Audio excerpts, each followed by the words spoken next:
It's time for Sports Time on Sports 56. This hour of Sports Time is brought to you by Lexus of Memphis. Here are your hosts, Brett Stats Norsworthy and former Memphis Tiger Gabe Kuhn. Man, oh man, feels like it has been a millennium.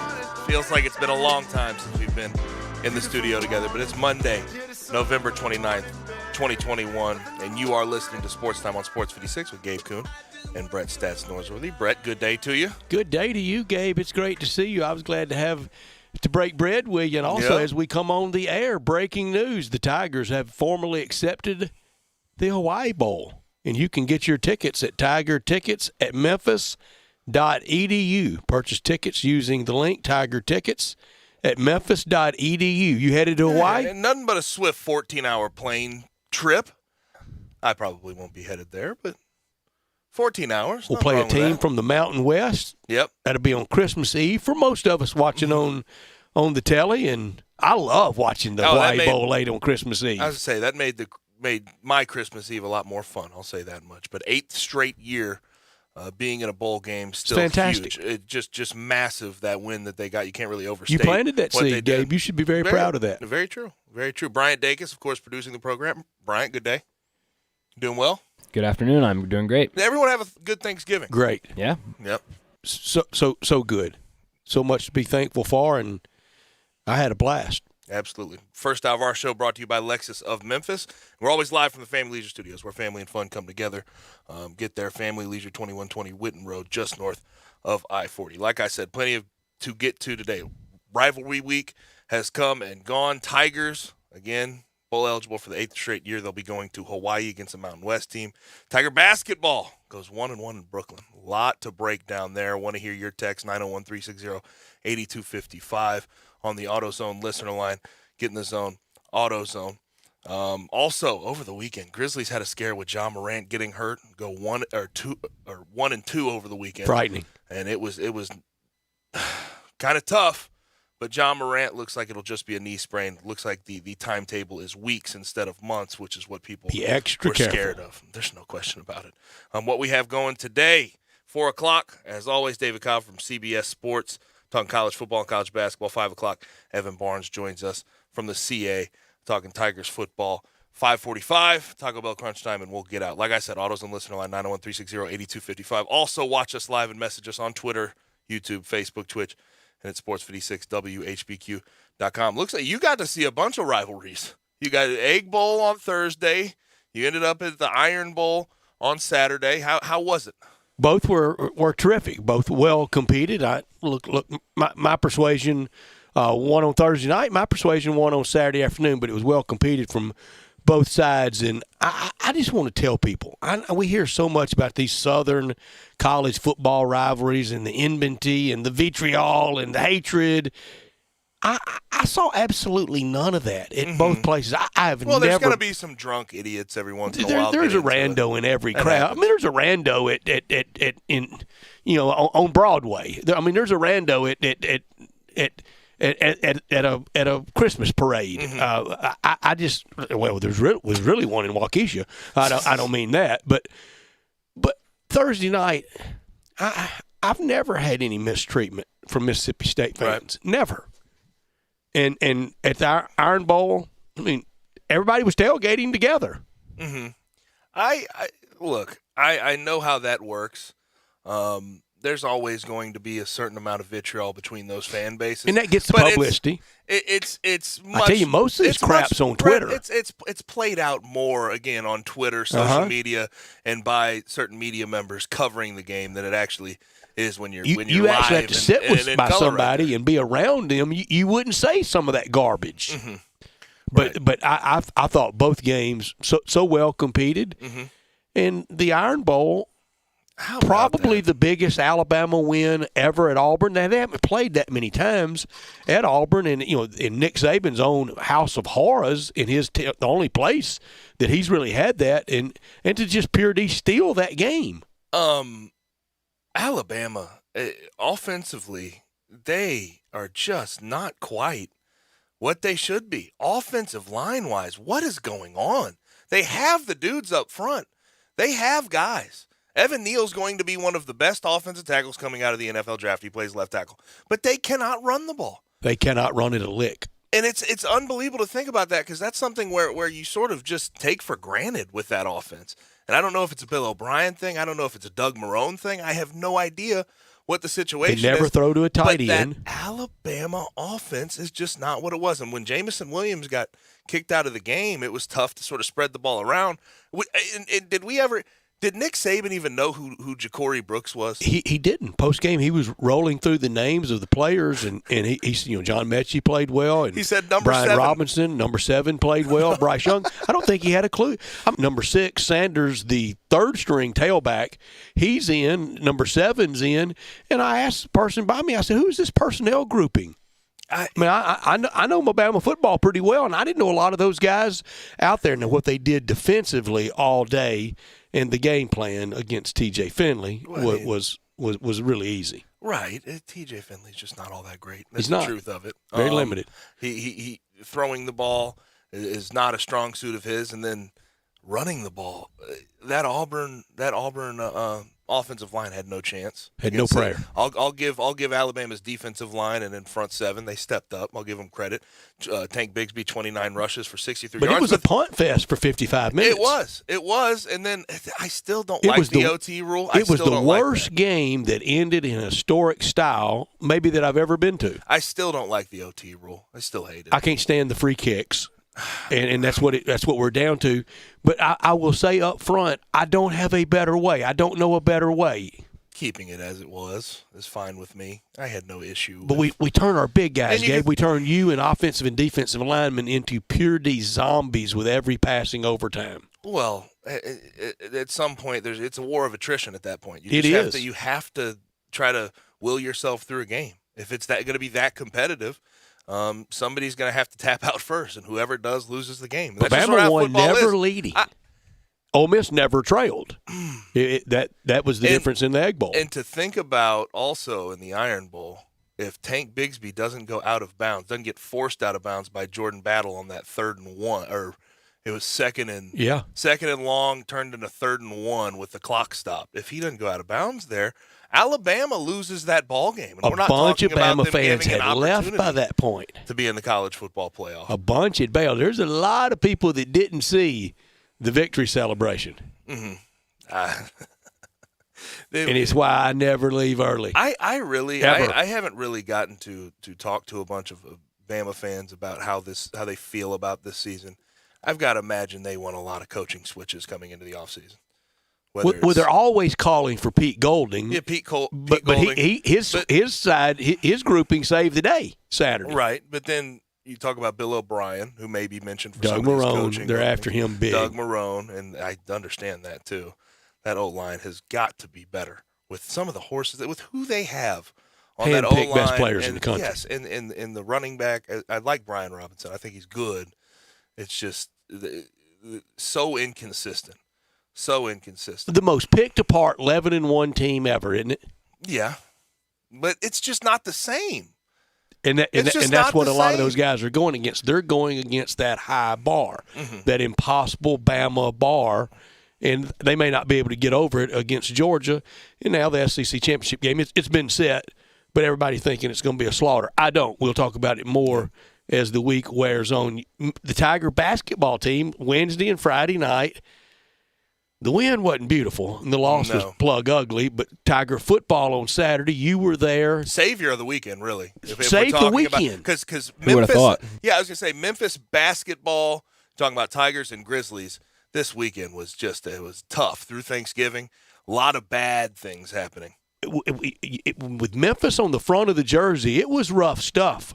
And the Virginia Tech win, now that will hold up if Virginia Tech does anything in the ACC with the multiplier effect. The team that you beat, they go on and have. But Virginia Tech wasn't very sporty. No. If they had played just a little better, they would have won on Wednesday. They weren't shooting well. They just did not look good. And they ended up going 0-2 in the tournament. They ended up losing to Xavier by 1. And then Dr. J comes aboard for Iowa State and has 30 on Friday night. Gabe Kalsher. Another Gabe. We need to be mad at Gabe, don't we, Brian? A bounce around from Minnesota. Gabe, did you ever have 30 in a basketball game? No, never in my life. You played Barely basketball, got, though, yeah. didn't I got to 18 once. Oh, 18 nice. once. Ooh. Good old stretch, I never saw the ball go through the basket except for on an auxiliary goal. What age? I was in 8th grade and got turned around. I was too slow to get back on defense, so I was already in the offensive end, and they turned it over, and I laid it up and in on an auxiliary goal.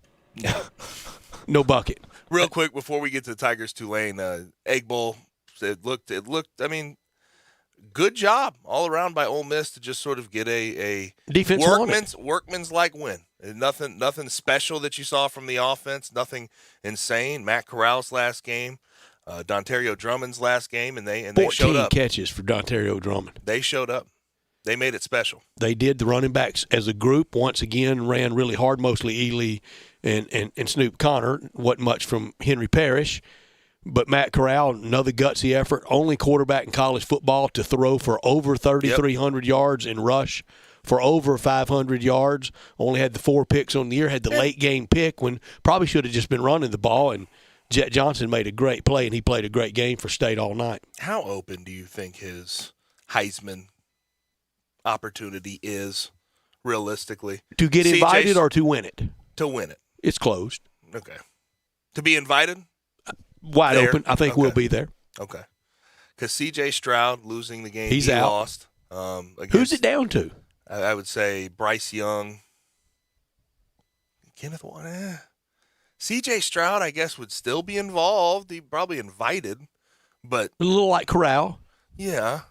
I'd say it's Bryce Young is the guy, right? All right, but let's say let's just, for instance, 17 of 42, 180 yards, 3 picks for Bryce Young Saturday against Georgia. He's Probably out. not. Yeah, he's out. Then who's the winner? It was wide open for somebody to win it, wasn't it? It's an interesting year. It's an interesting A Georgia defensive guy? Because last week, and this is always funny, last week when we're talking about we're talking about the game, Ohio State, Michigan, Ohio State visiting Michigan, you just assume that Ohio State's going to pull it out and C.J. Stroud's going to have a good game. C.J. Stroud going into last week minus 220 as far as being a favorite to win the Heisman. But at this point, losing that Michigan game and the style they did, sort of getting beat badly, it's just minus 220. There's no way. C.J. Stroud's still in the conversation. I just don't know. With Bryce Young, which I don't think he'll have a 3-interception game against Georgia. With Bryce Young, it seems like he has to be the obvious choice at this point. Yeah, a big day. Now let's do the more optimistic numbers. Let's say 24 of 32, 312, 3 touchdowns. It's his. Yes. First Alabama quarterback to ever win it. And also with Bryce Young, without him on Saturday, they're losing that game. They have no chance to win it. Without him, Gabe, I don't know that it's a 7-win team. I'd say about 8-4. Yeah, what we're looking at in that neighborhood. And all that said about Matt Corral and Bryce Young, I think the best offensive player in the SEC this year was Traylon Burks at Arkansas. Yes.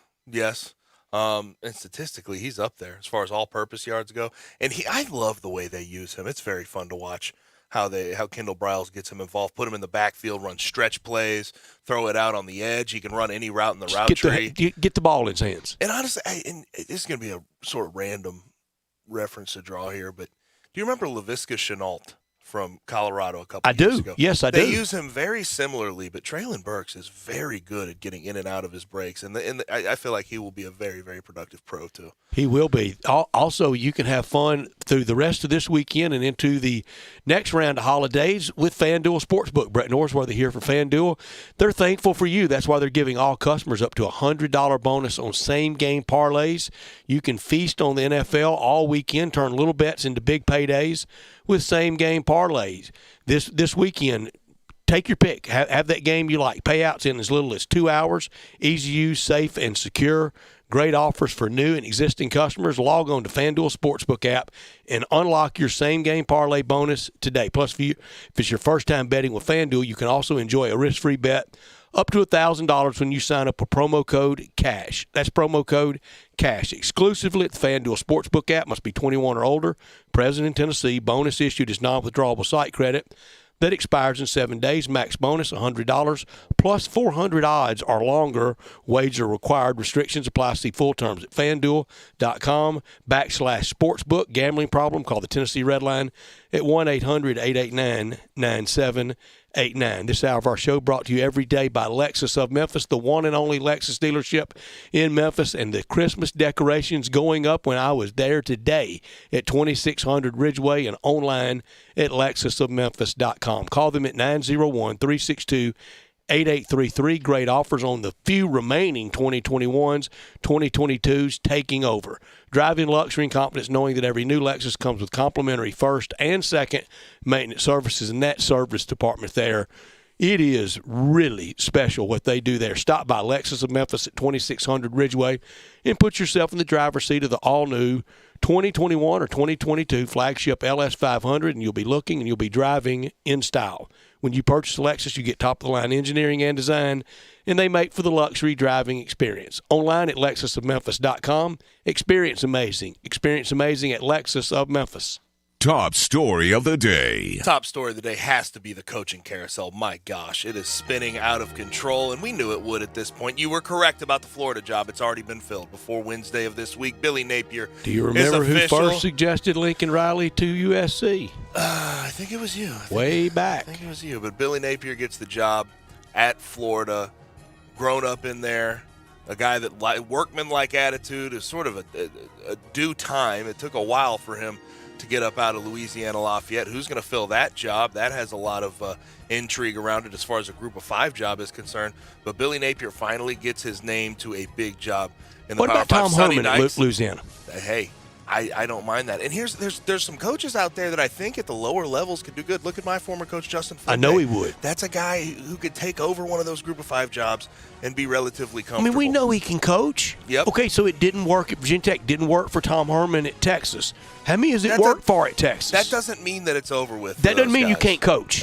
No, it does not. It just means it didn't work out. And there's, especially with Tom Herman, you look at Texas right now, I bet they'd be fine with having Tom Herman as their head coach right now, considering where they are as a program. Also, Sonny Dykes official to TCU, and there was lots of decommitments from SMU because of that news. Rhett Lashley then replaces, who is a former OC of Sonny Dykes. He replaces Sonny Dykes at SMU.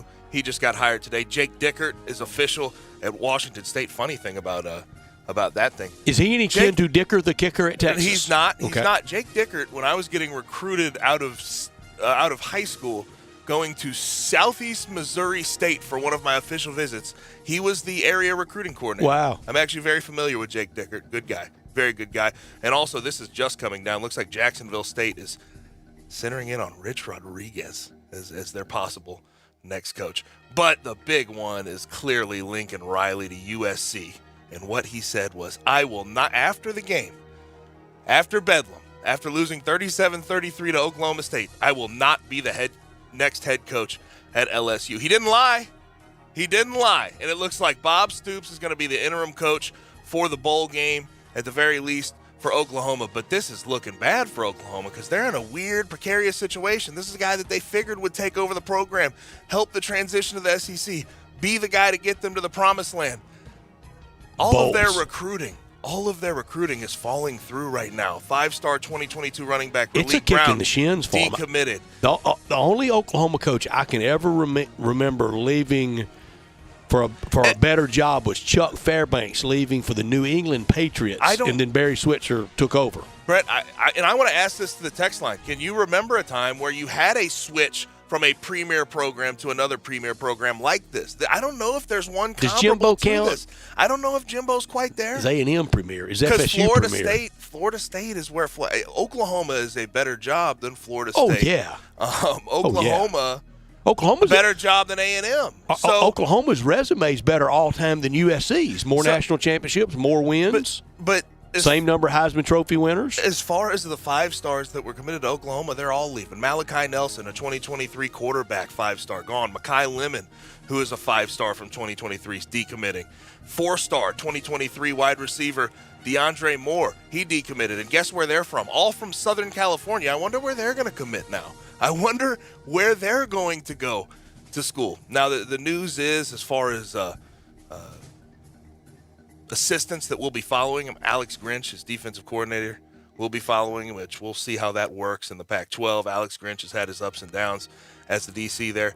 But the one I think you need to keep an eye on, Bill Bedenbaugh. Bill Bedenbaugh is one of the best O-line coaches in the NCAA. If you can get Lincoln Riley to get him to go to USC, the USC trenches need an overhaul. And I think that USC made about the best hire they possibly could have. Home run hire for Southern California. Home run. My top story, in a great year from week 0 through rivalry weekend, the college football season has been excellent. And in the preseason, so many people said, we know how the end of the year is going to be. It's going to be Bama, Georgia, Ohio State, and Clemson.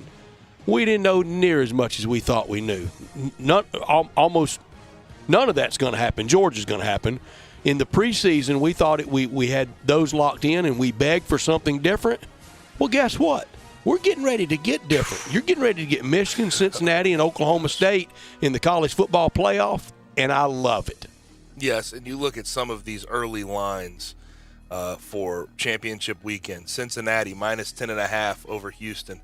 Pitt, minus 2.5 over Wake in the ACC. Big Ten, Michigan, get this, minus 10.5 over Iowa. Oklahoma State minus 6.5 over Baylor. Pac-12, Utah and Oregon facing off again. Minus 3.5 Utah's favored by. And then Georgia 6.5 favorites over Bama. Over a Bama team that just played very, very close with Auburn. Not top story of the day. The weekend in Memphis basketball. Tigers and Grizzlies. Tigers in Brooklyn, they were 1-1. NIT season tip-off. A good win against Virginia Tech, although it didn't look pretty. But then the loss to Iowa State sort of trumps anything that you could have imagined. They lost 78-59 to a team who had 2 wins last year and has in the first year with a new coach. Had a bunch of transfers come in that haven't really gotten a mesh fully yet. Lose 78-59 in that game. We have a lot more to break down about that, including some Penny Hardaway comments. We will conversate about that more in depth later. But also over the weekend, the Grizz dropped 2 in a row to the Raptors and the Hawks in bad fashion. But in the Hawks game on Friday, Ja Morant gets injured, and there's a big conversation. He couldn't put weight on it. It was a non-contact injury. It was very, very scary. But luckily, it's more of a week's situation than a month situation. A lot of people were speculating Achilles, knee. What happened to his ACL? I'm scared it was Achilles. You get scared when you can't, especially for a guy like him who's 6'3" and works so solely. He's solely dependent on the athleticism and points in the paint at 6'3", right? So it would have been terrifying if that was the situation, but it's looking like just a sprained knee. But it could have been a better Thanksgiving break and weekend for basketball in the city of Memphis. There's no question about it. My not top story, Tigers football bailed out the season and bailed out the weekend on what would have been a disastrous weekend for Tigers fans. Basketball was ugly on Wednesday in victory, and it was pure bad on Friday night in defeat. I said last spring that everybody taking all the victory laps around the Dallas NIT, slow down. There's no cause and effect to that to next year. First of all, 2 of the primary pieces in the Dallas NIT, Boogie Ellis and DJ Jeffries, well, they transferred immediately after it was over, so that didn't help them this year with the team. And how much did the NIT help or hurt Iowa State? They won 2 games last year, 2, and a total rebuild for them. I said it at the time. The people that were taking that Dallas NIT as something special, that it was asinine. It was asinine then, and it's asinine now. I tend to agree. There's a lot of things that this Tiger basketball team has to figure out, and the problem is when you look at what happened against Iowa State, it's the same things, Brett. It's the same things that we've seen every single year from a Penny Hardaway coach team. Offense, where's the structure?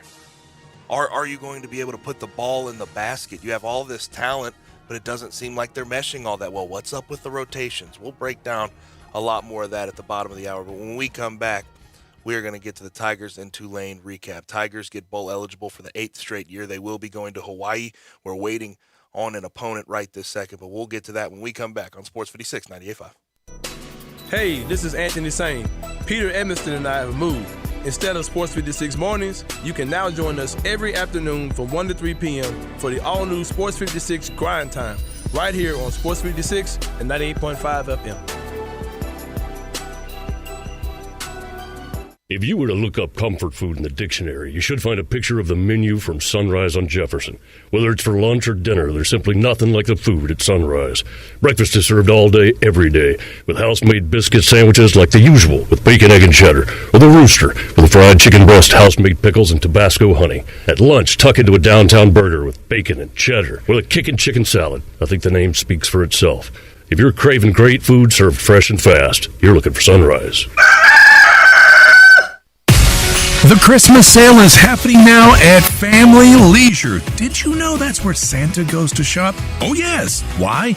Because arcades are up to 25% off. Air hockey and foosball tables, they start at just $149.99. You can get great deals on hot tubs and saunas. Let me tell you, that is perfect for the winter weather. Trampolines, up to 20% off. This is the best time to buy. Pool tables and shuffleboard tables in stock and ready for delivery. They're not waiting on a boat somewhere. Speaking of delivery, those schedules are filling up very, very fast. So reserve your date now, just in time for Christmas. It's the Family Leisure Christmas Sale. It's happening now. Remember, shop early, shop local, and shop where Santa shops. It's Family Leisure, Whitten Road and I-40. It's where family and fun come together for the holidays. Welcome to Triumph Auto Sales, where you'll have a great car buying experience. Triumph Auto Sales is your #1 source of quality pre-owned vehicles ranging from lease returns to new car trades, all at huge savings. Plus, Triumph has a full array of financing options to meet your needs. Find your next car online at triumphautosales.com or stop in today at 4875 Elmore Road. Triumph Auto Sales will help you get the vehicle you want at the price you need and the service you deserve. For a great car and a great experience from a local and family-owned business, visit Triumph Auto Sales. Kevin Harlan here from Monday Night Football on Westwood One with a preview of NFC action coming up from the nation's capital when the Washington football team takes on the Seattle Seahawks. Washington has won 2 straight, including an impressive win at the Panthers last week. Quarterback Taylor Heineke says the offense is growing more confident each game. I feel like I've played better just by going out there and having fun, being myself, let the personality come out, and I think that kind of rubs off on some other guys. I know we just trust each other, and we trust the play call, and we just go out there and try and execute it. So it's been going well for the last 2 weeks. For Russell Wilson and the Seahawks, they're looking to get back in the win column after back-to-back losses following Wilson's return from finger surgery. Join Hall of Fame quarterback Kurt Warner and me for all the action on Monday Night Football. Remember to listen to Westwood One's coverage of the NFL all season long, right here on Sports 56 and 98.5 FM. Hey, I'm Andy. If you don't know me, it's probably because I'm not famous. But I did start a men's grooming company called Harry's. The idea for Harry's came out of a frustrating experience I had buying razor blades. Most brands were overpriced, overdesigned, and out of touch. At Harry's, our approach is simple. Here's our secret. We make sharp, durable blades and sell them at honest prices for as low as $2 each. We care about quality so much that we do some crazy things, like buy a world-class German blade factory. Obsessing over every detail means we're confident in offering a 100% quality guarantee. Millions of guys have already made the switch to Harry's, so thank you if you're one of them. And if you're not, we hope you give us a try with this special offer. Get a Harry's starter set with a 5-blade razor, weighted handle, shave gel, and a travel cover. All for just $3 plus free shipping. Just go to harrys.com and enter 6688 at checkout. That's harrys.com, code 6688. Enjoy. Hi, this is John Conway with Conway Services. When was the last time you had your heating system cleaned? How about a safety inspection? Right now, Conway Service is offering our 16-point Energy Saver Super Tune-Up on your heating system for only $69. That's right, for only $69, we'll come out and perform our 16-point energy-saving Super Tune-Up on your heating system. Plus, we'll also include a complete safety inspection with our state-of-the-art camera system, making sure your heating system is safe to operate this winter. Plus, we'll include a carbon monoxide test on your heating system, all for only $69. You can have the peace of mind knowing your heating system is safe and ready for those cold winter nights. So call Conway Services, the Mid-South's premier heating, cooling, plumbing, and electric service company at 384-3511. That's 384-3511. And call this week and ask for the early bird special, and we'll perform your heating system tune-up for only $57. Call 384-3511. Conway Services. Call Conway today.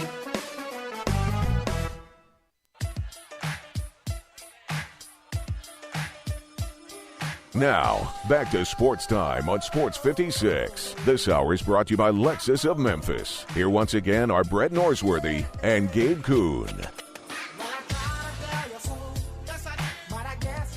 So Tiger football gets the win 33-28 over Tulane over the weekend, and it was pretty close. The first half, I think they went into halftime. It was 14-14.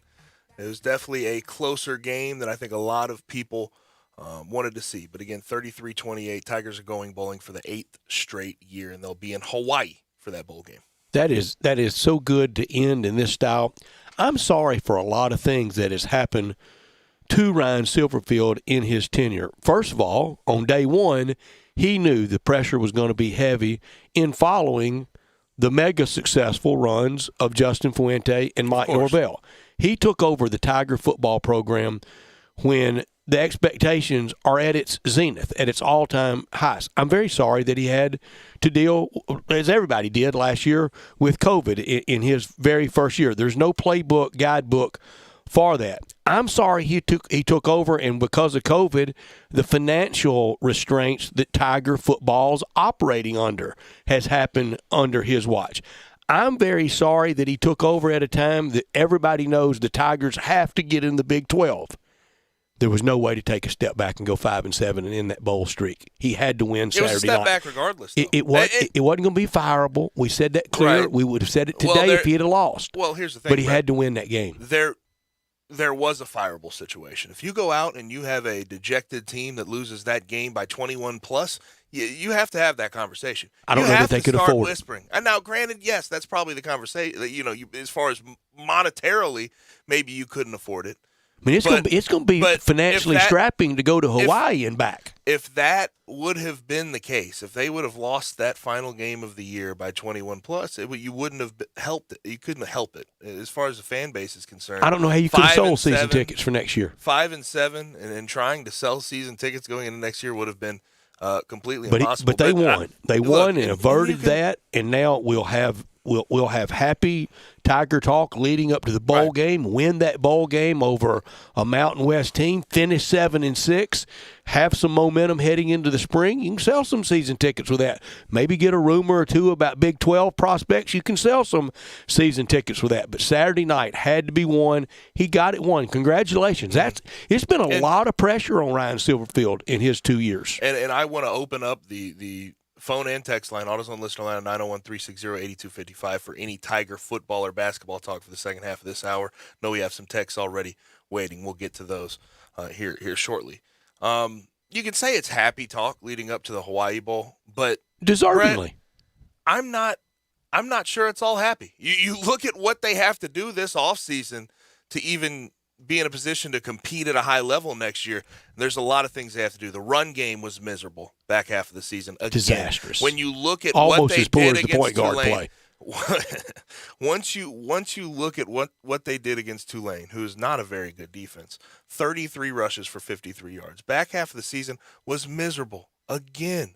As far as the run game is Schemer concerned. guys, and personnel you want to know what it or is? I'll tell you, style. It's a little bit of both. You have some young guys up there. You have some injuries that you have to deal with. But, Brett, when I watch that team, and this is sort of Kevin John's style. This is how he likes to run his offenses. But it's that Texas Tech sort of run-and-shoot style where you don't differentiate run schemes. It's run inside zone, run outside zone, all off the run-pass option, all off RPO. And eventually, defenses catch on to that. And they make you uncomfortable. What happened with do Mike offensive Norvell, linemen like blocking for that, or they prefer the power play? It's fine. Sometimes I know I used to get frustrated getting caught downfield on RPOs and everything when the quarterback holds the ball too long. But let's be real about the situation. When you watch Mike Norvell and what he did here at the University of Memphis and how he got the offense to the heights it was for the Cotton Bowl, he was running a lot of counter scheme. Power scheme, outside zone. He was running certain guard pin and pull schemes. He was running so many different things that it had the O-line playing at a high level. They had to learn things quickly, get used to it. This year, you could just tell that not everybody up there is well-versed with every type of scheme that they want to run. They didn't run a lot of power. They ran a lot of zone stuff. And look, that is the bread and butter of just about every program, running zone. That's how you get things done. And here's a big fear, because I know the Vultures are coming. They're coming for Seth Hennigan. They'd be dumb not to at least ask. I'll say that. We're talking about a guy who went over 3,000 passing yards against Tulane. He's the first Tigers freshman and 6th overall quarterback to do so in a single season at Memphis.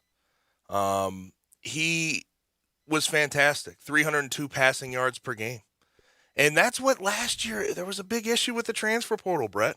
Losing Taj Washington, never really finding someone to replace him with. Eddie Lewis did find it the back half of the season, but it didn't really replace all the production you lost with that guy. TJ Carter out, Obina Eze out, right? You have to find a way this year to not lose in the transfer portal. You have to win. You have to win in the transfer portal. And it's terrifying because you talk about the run game, you talk about the O-line struggling the back half of the year. You have two guys already in the transfer portal. Jakari Robinson, who transferred from Cincinnati, and Isaac Ellis, who has been a part of the team and started a lot of games for the Tigers the past 2 years. He was a Norvell recruit. So and the Tigers won't be the only one dealing with a lot of portal, but because the portal door, it never shuts. It's always swinging. But they're going to have to deal with it, and they've got to have more wins out of the portal this year than they had last year. You have to find a way to retain some of the talent you have, and you also have to find a way to keep it moving, keep the wheels turning. You can't just be stagnant. You can't assume that you're going to be able to retain everybody, because come spring ball, what if you make somebody mad? They can leave. They have a one-time transfer exemption. So you're on eggshells now with your own. You're always recruiting your own guys. You can't really. I mean, you can't be too rough on them. You can't step over the line. You sure you can't get near it. And okay, but this is why I prefer the happy talk leading up to the bowl, and then if they win the bowl game, we can kind of put the lipstick on the pig here. We can make this into something good, and I sincerely believe this, because this is what it averts. It averts the conversation that we would have had if they had lost, because in the preseason game, there might have been one or two of the more Tiger persuasion that may have had 10-2. I don't know many that did. Some, not many, had 9-3. A lot of us fell in at 8-4. Some at 7-5. There weren't any 6-6s, none, and there were zero. The idea of a losing season, it was zero. And you go into this offseason after a bowl loss and kind of limp into it, and transfer portal doesn't go your way. Guess who opening afternoon 2022's against? State. In Starkville against Will Rogers and Mississippi State and the Pirate, wanting revenge. And I can tell you pretty confidently there will be coaching changes. I don't know if it'll be through firings. I don't know if it'll be through basically free agency, for that matter. Some people will move on. Some people will have to move to different jobs. I don't know how it's going to work itself out, but I can safely tell you that in the offseason, as far as coaching is concerned, there's going to be some coaching turnover. And with that, you never know how the transfer portal, you never know how players are going to act to losing the coach that they've been playing for a year or two at this point. And you also never know where the transfer portal is going to give you a player that can help you. Arkansas got help with a D lineman from Illinois State. Ole Miss got help with a linebacker from SEMO. You can't be closed off to any ideas on the transfer portal nowadays. If there's a guy you think can help you, go get him. Boy, your analysts and your ops people have to watch a lot more tape now, don't they? Well, everybody at this point, you have to hire specialty guys to handle the portal for you. You have to have someone to do that, because it's too much to ask one person to do all the high school tape, all the JUCO tape, and all the college tape, and get a game plan put in. Deal with transfers. Yeah. So you have to have your own portal person.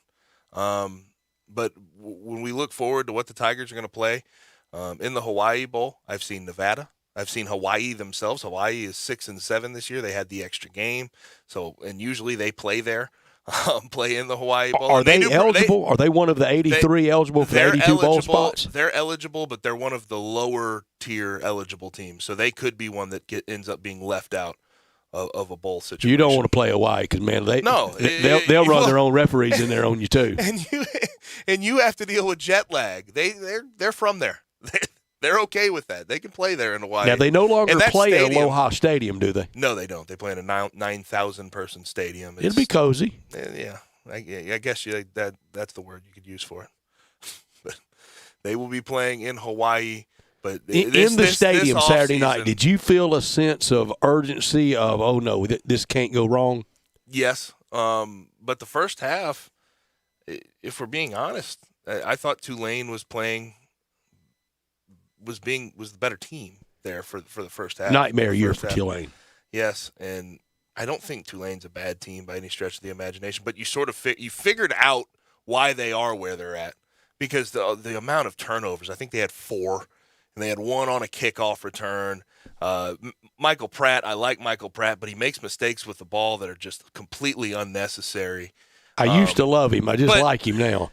Yes, but also it was interesting to see they ran for 200 or 300 yards, and I bet you barely even noticed it at times. You barely even noticed it. Their running back ran for about 259, and it just wasn't very effective. It just impactful rather. It wasn't impactful because they'd turn the ball over and make a mistake. And then run for more. Yeah, exactly. They'd set themselves back with penalties and then run for more. It was just I thought on both sides, not a very well-played game. But the Tigers end up pulling it out. On the other side, when with college basketball, with the Tigers in college basketball, 1-1 in Brooklyn. I know we have some callers and we have some texts on it, but just want to lay that out. The win versus Virginia Tech, Brett, I thought was fine. I didn't think they played overly well. It was a win. Yeah, I didn't think they played overly well by any stretch of the imagination. Turnovers were down, and I think that has to do with the pace. They let Virginia Tech sort of control the pace, but there was nothing good about what they did on Friday against Iowa State. Going to that game as an 11.5-point favorite, you end up losing. Defense wasn't even that good in that game. It wasn't. Yeah, a guy had 30. You can't be good defense. And here's the frustrating thing about it. Of course, not just the loss, but then Penny Hardaway after the game with some of the things he had to say. He said, they out-executed us. We were all running the same stuff. I watched that game. Iowa State did not run the same things as you. Or at least when you're talking about execution, they are on a different level as far as execution is concerned. The cuts were crisp. They made good passes. They were comfortable with what they were doing. And you're talking about a team who's got a first-year coach who had 2 wins last year. So what does that say if that team is out-executing your team? With lesser talent, with transfers, with guys that have not been able to gel together. And their player that had 30, what was he at Rivals? A 2-star? Maybe. Gabe Kalsher. And he just top 500 player? And he just transferred over from Minnesota. And it's just, there comes a time in a season where I think you need to push a panic button. I don't think that's right this second. No, it's not. Because the Tigers are going to go 2-0 this week against 2 really inferior opponents. Really number 13 and 14 in the SEC in Georgia and an Ole Miss. I know that's SEC, and both are on the road, and both are against veteran coaches. One that's been to a Final Four, but he's never going to another one in Tom Crean, and a coach at Ole Miss in Kermit Davis that really hadn't done much so far at Ole Miss. Went to the NCAA tournament his first year and got blasted by 50. But I look at the way they lost that game against Iowa State, and there's a lot of negative that can be taken away from it, considering it's the same things we've seen every single year from the Penny Hardaway coach team. Turnovers, lack of execution in the half court, not being able to control your pace, no point guard play to even speak of. So you could – I realize November basketball, a lot can change between November and by the time we get to March, by the time we get into AAC, conference play, conference championship time. I get that. But the way they lost against Iowa State has to be the most concerning thing. And we're going to go ahead and get to a break. We're going to come back to your texts and your calls on Tiger football, Tiger basketball, right here on Sports 56, 98.5. It's a new show with a new time. But Peter Edmiston and Anthony Sane are back with Sports 56 Grind Time. Weekdays from 1 to 3 on Sports 56 and 98.5 FM. At Jason's Deli, when you're dining in or picking up curbside, you can expect wholesome food and no surprises, just delicious sandwiches, crisp salads, and quick quality meals made with the freshest ingredients and no artificial trans fats, MSG, high fructose corn syrup, or artificial colors and dyes. Around here, a lot of thought goes into what we put into our food and what we take out of it, because you're not just taking a bite, you're getting a taste of who we are. New items are constantly being created to expand our menu for all tastes and special diets with vegan and gluten-free options available. Convenience and on-time delivery you can count on. It's just a click away at jasonsdeli.com, so whether you need to feed 5 people or 5,000, the team at Jason's Deli, they have the credentials and the commitment to keep you satisfied. Freshness is nearby at Jason's Deli with locations at Ridgeway in the Park Place Center, Poplar and Highland, Germantown Road in Cordova, and on Goodman Road in Olive Branch. Jason's Deli. It's wholesome food and no surprises. Have you wanted to speak a new language but thought it'd be too difficult or take too much time? Then try Babbel. In just 15 minutes a day, Babbel teaches you conversations that you will actually use. With 14 languages and lesson topics like travel, business, relationships, and more, you'll learn what matters most to you. Babbel. Language for life. Learn a new language with ease. Go to Babbel.com to try for free. That's BABBEL.com. Is your bank standing in the way of you and your sportsbook? Try Action 24/7. We're cutting out the middleman. Deposit or withdrawal in cash. No more bank delays or failures. Action 24/7 has more than 100 partners in Tennessee for cash deposits and withdrawals. Visit action247.com for a location. Cash deposits and withdrawals from your Tennessee sportsbook. Action247.com. You got action. Must be 21 or older and in Tennessee. For problem gambling support, call 800-889-9789. I'm Gary York. I'm the service director at Lexus of Memphis. Our service department wants to be more than just a place where you get your oil changed. We do glass repair, windshield replacement, recalibration of your camera and sonar systems, even wheel repair, tire replacement, all the things you would expect from a luxury automotive dealer. Please check out our website. You can schedule your appointment, check out our specials, hours of operation, or if you'd like to do it in person, please reach out to one of our associates at 901-271-5199. Now, back to Sports Time on Sports 56. This hour is brought to you by Lexus of Memphis. Here once again are Brett Norsworthy and Gabe Kuhn.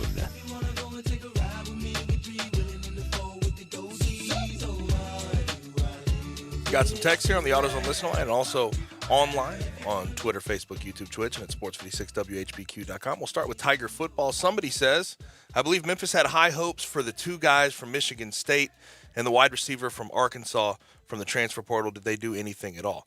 The 2 guys from Michigan State, you're talking about Devontae Dobbs and Julian Barnett. Devontae Dobbs did not play this year really at all, so they didn't get much out of him. As far as Julian Barnett, there was always a question, what was going on with him? I know that he was an offensive player at Michigan State before he transferred over, so there was definitely a learning curve there for him trying to be a DB. He got some playing time, not as much as people thought he was going to be. He played a lot on special teams this year, but hopefully going forward, if they can retain him, he's a guy that could have some experience and help that secondary in the future. I don't remember Arkansas wide receiver.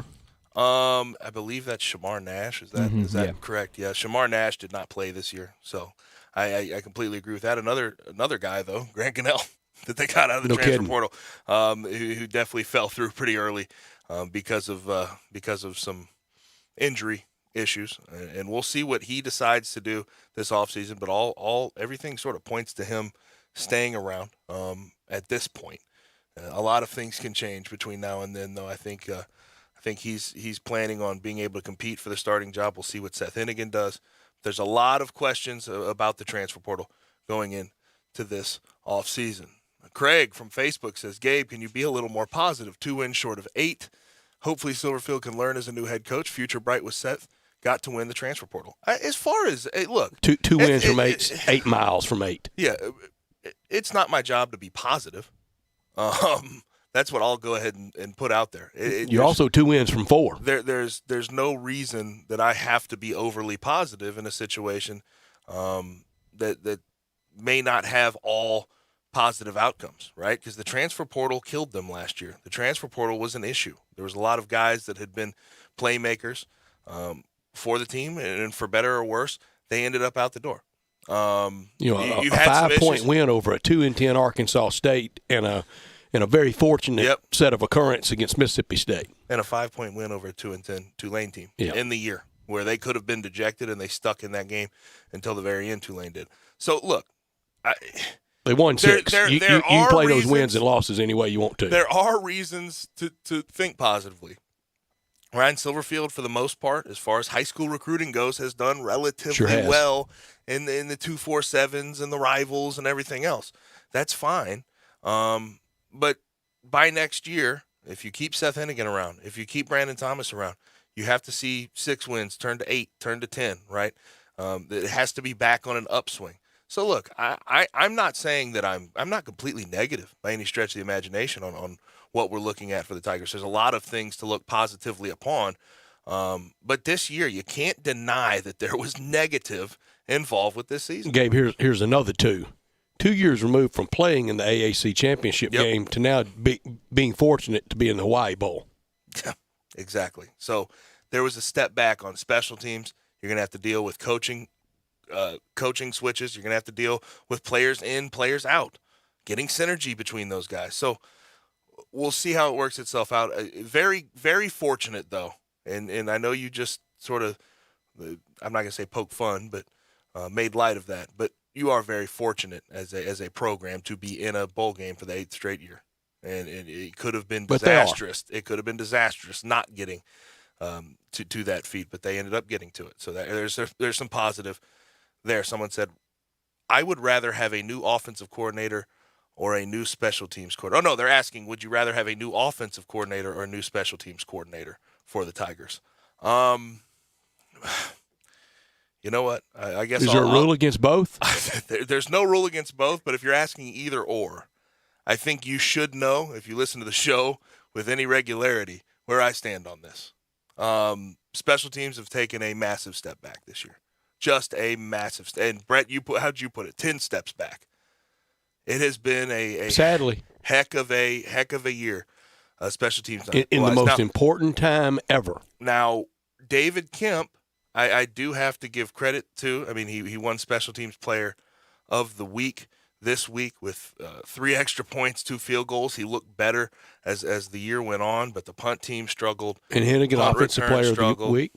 Yep, Hennigan was Offensive Player of the Week. So there's a lot of things that could change about offensive football and the special teams, but special teams, something has to give because it was a bad year special teams wise.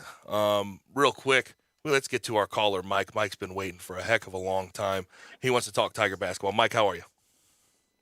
Doing pretty good. Yeah, I've got 2 things I'd like to say. The first one was from Wednesday night when Timberlake was pulled, sitting on the bench. Larry Brown was talking to him, man to man. Timberlake's eyes were rolling around. He wasn't making eye contact. And he basically, from what I saw, didn't care what Brown had to say. Well, that's not how a player should react to a coach. So that's part of our problem.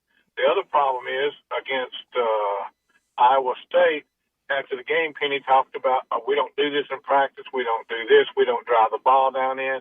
When we do, we kick it back out, we make crisp passes and all that. Well, that's discipline. When a kid doesn't do what you've told him to do and directed him to do, sit his butt down. I mean, somewhere Penny's got to install discipline, and there is no discipline on this basketball team, or not much. Appreciate the call, Mike. Appreciate the call, man. Thank you, Mike. All right. And look, part of what Mike's saying, I completely understand. And here's where we always get to the one ball conversation and the conversation about egos, okay? Balancing them and the promises that have been made in recruiting is tough. It's very tough. And you wonder that's always the conversation going into the Penny Hardaway era. That's all every single year. How are the egos going to mesh? How are they going to be able to implement all of these new players? And sometimes you're going to get some back talk from guys to some of the coaches. You're going to have to deal with those things as they come. So I understand what Mike's saying, but I think that has to do with what's been promised and what types of things, how people are dealing with each other on the inside of the program. And Gabe, every time there'd be a 5-star transfer or a 5-star signee, I would ask rhetorically, they play in point guard. You cannot make somebody a point guard. You can't. And Bates isn't one, and neither is Alex Lomax. And now we've gotten to the point where we're conversating about Earl Timberlake possibly being the main ball handler. And I don't think it's a crazy far out discussion. He has a lot to work on. But I don't know where the options are, right? Jeremiah Martin's not walking through the door. Jeremiah Martin sure isn't walking through that door, and I think year one with Penny Hardaway, he hit a lot of the ills of what that offense was trying to get done. And I've heard a lot of conversation. We're going to get to our top of the hour break here in a second.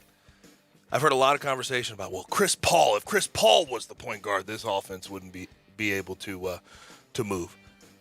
It's almost the opposite. If you have a guy that's fantastic, that can move the ball around like Jeremiah Martin was, you can have this offense work, even if it's a little bit stagnant.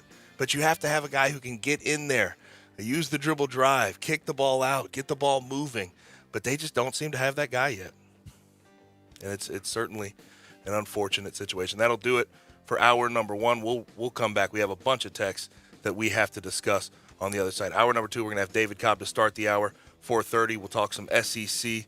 Also, some more of your texts. 4:45, we're going to have our college football and NFL Who Won the Weekend and our extreme overreaction. We'll be right back on Sports Time with Gabe and Stats.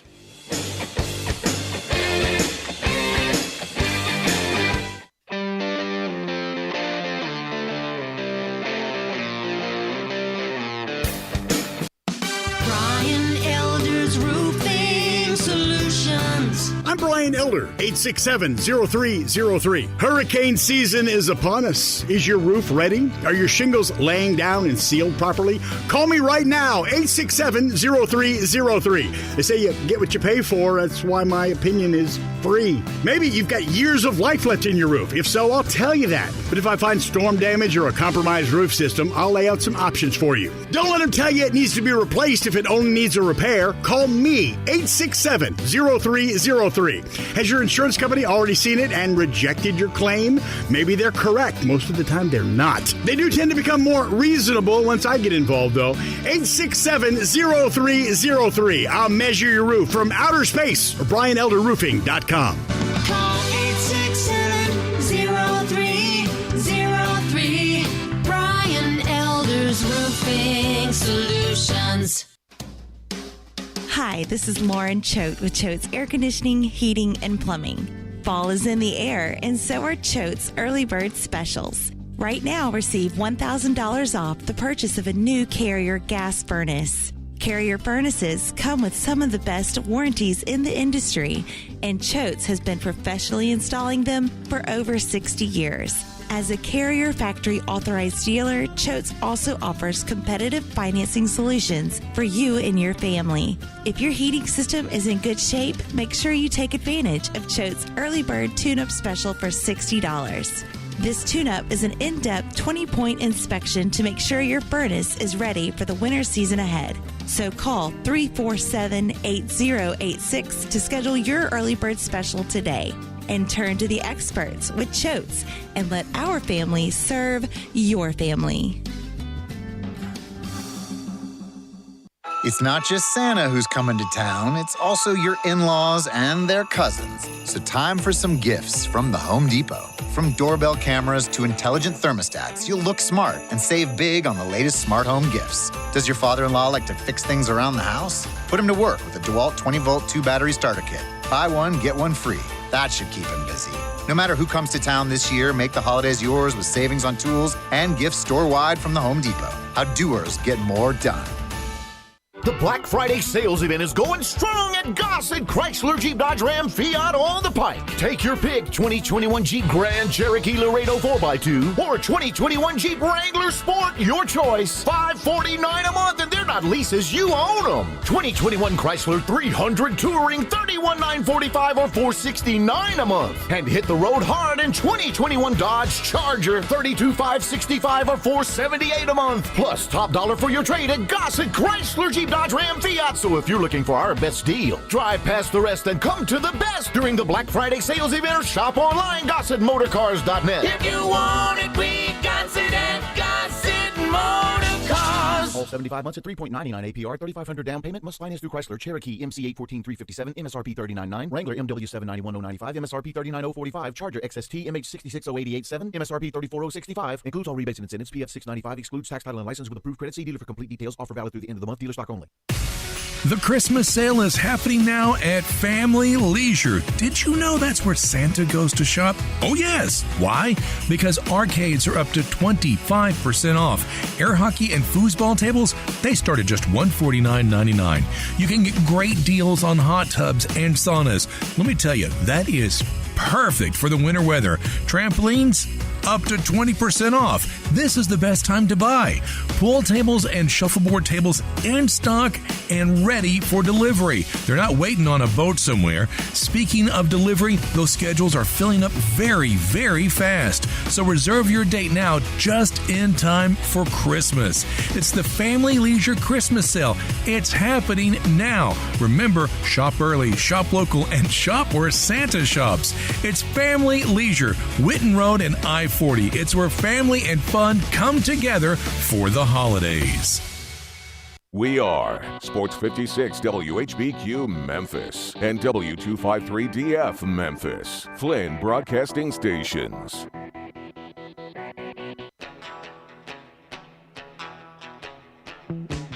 Now, back to Sports Time on Sports 56. Here once again are Brett Norsworthy and Gabe Kuhn.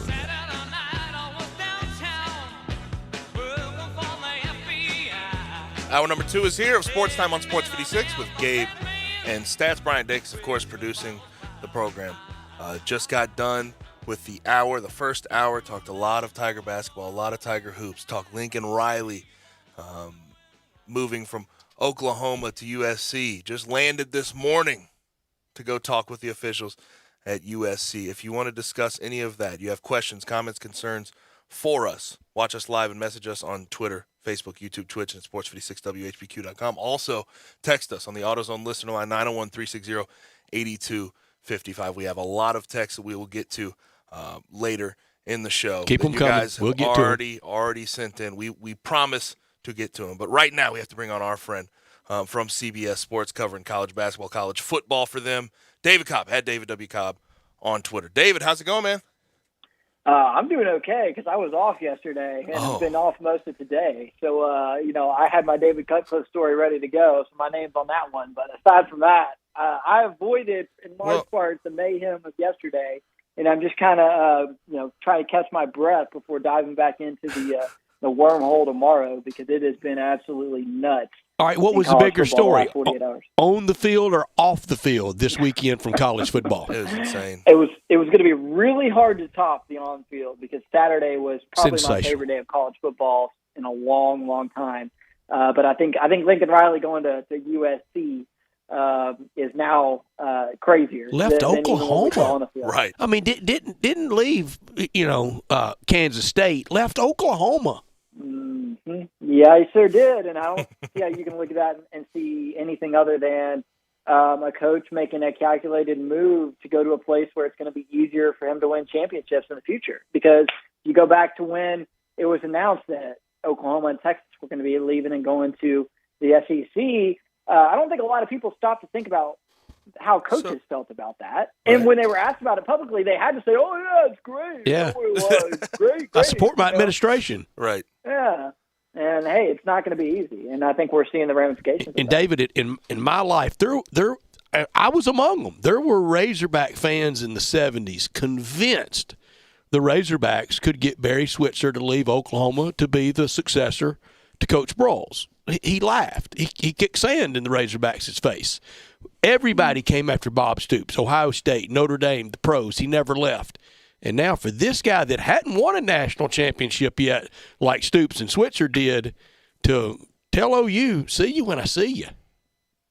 Oh, yeah. I mean, I kind of dropped in on some OU fan pages and podcasts today just to sort of get the man, be careful. Be careful there. It is something. It feels like, I mean, wanting to bar him from the state. I don't even know how you do that. Yeah, I mean, it's crazy. They're trying to press charges on him for taking his assistants with them. I mean, it is pretty unreal. I think they're right though to be angered by it due to the how Lincoln played that situation on Saturday night after the Oklahoma State loss, where he went after the LSU speculation and seemed like he just shut down the possibility entirely of him leaving to go anywhere. But really, he was just talking about the LSU job, so he didn't lie. But I don't blame the it was Oklahoma fans for being mad. Now, inside baseball here, David, was his press availability one-on-one in person, or was that all Zoom Saturday night? Oh, it looked like it was on Zoom. Okay, so, that's one of the problems with Zoom, because if you're in there, not knee to knee, but you're 5 feet away from him from the dais, that's where you should get that follow-up. Now, you're saying no to LSU and to anyone, right? Yeah, right. I know. True. You're right. And so, I mean, to me now the question is where does Oklahoma go from here? They're at a huge crossroads. I mean, it's always a crossroads for a football program when they have to replace a coach, especially a successful coach. But now you throw in the looming conference transition as well. I mean, this is a pivotal moment in a football program that is perennially among the top 10 in the country over the last decade plus. One of the nuclear club members, yeah. Yep. Yeah, so I just think the importance of this hire can't be overstated for Oklahoma because, I mean, look at Nebraska, look at Tennessee, look at Florida State. You go through these things, and it doesn't always work out on the other side. And it's a good thing they've got Bob Stoops there to stabilize the ship. But if they don't get this hire right, they could be in a lot of trouble for not just the next couple of years, but for the next couple of decades. And now you got Barry Switzer advocating for the Pirate to hire Mike Leach. Love that. Now, I don't know. I mean, have we checked to our friends in Octavia County lately? Yeah, that's choice number 6 or 7, I think. Right. But yeah, he would be interesting. He's done okay in the SEC so far. He would get better players probably at Oklahoma. I don't think he would win an SEC championship at Oklahoma, which, by the way, that's still a really weird phrase to say. And but could he win his pod? Win his pod, right? Like when they're filling his job now, you got to think about that though, because you're not hiring the next coach to try to win a Big 12 title. You're hiring a coach to try to win an SEC title, and that sounds a whole lot more difficult. So I mean, Leach would be a decent fallback, but nothing more than that, I would say. But real quick, I know you spoke on this to a certain extent, but Lincoln Riley, USC could not have done better, truthfully. But as far as Lincoln Riley is concerned, do you like that move for him? Do you think that is better than what he had going for him at Oklahoma? I don't blame him for it.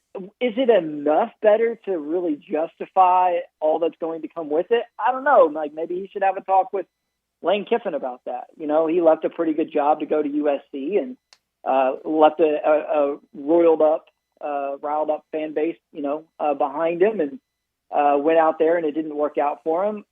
It's a better situation, I think, if he wants to compete for national championships and have an easier path to a league title appearance every season, and be the top dog in recruiting on the West Coast, which he was kind of already doing at Oklahoma. Right. It'll be a lot easier even now for him, to go out there and get the top prospect. So I understand it.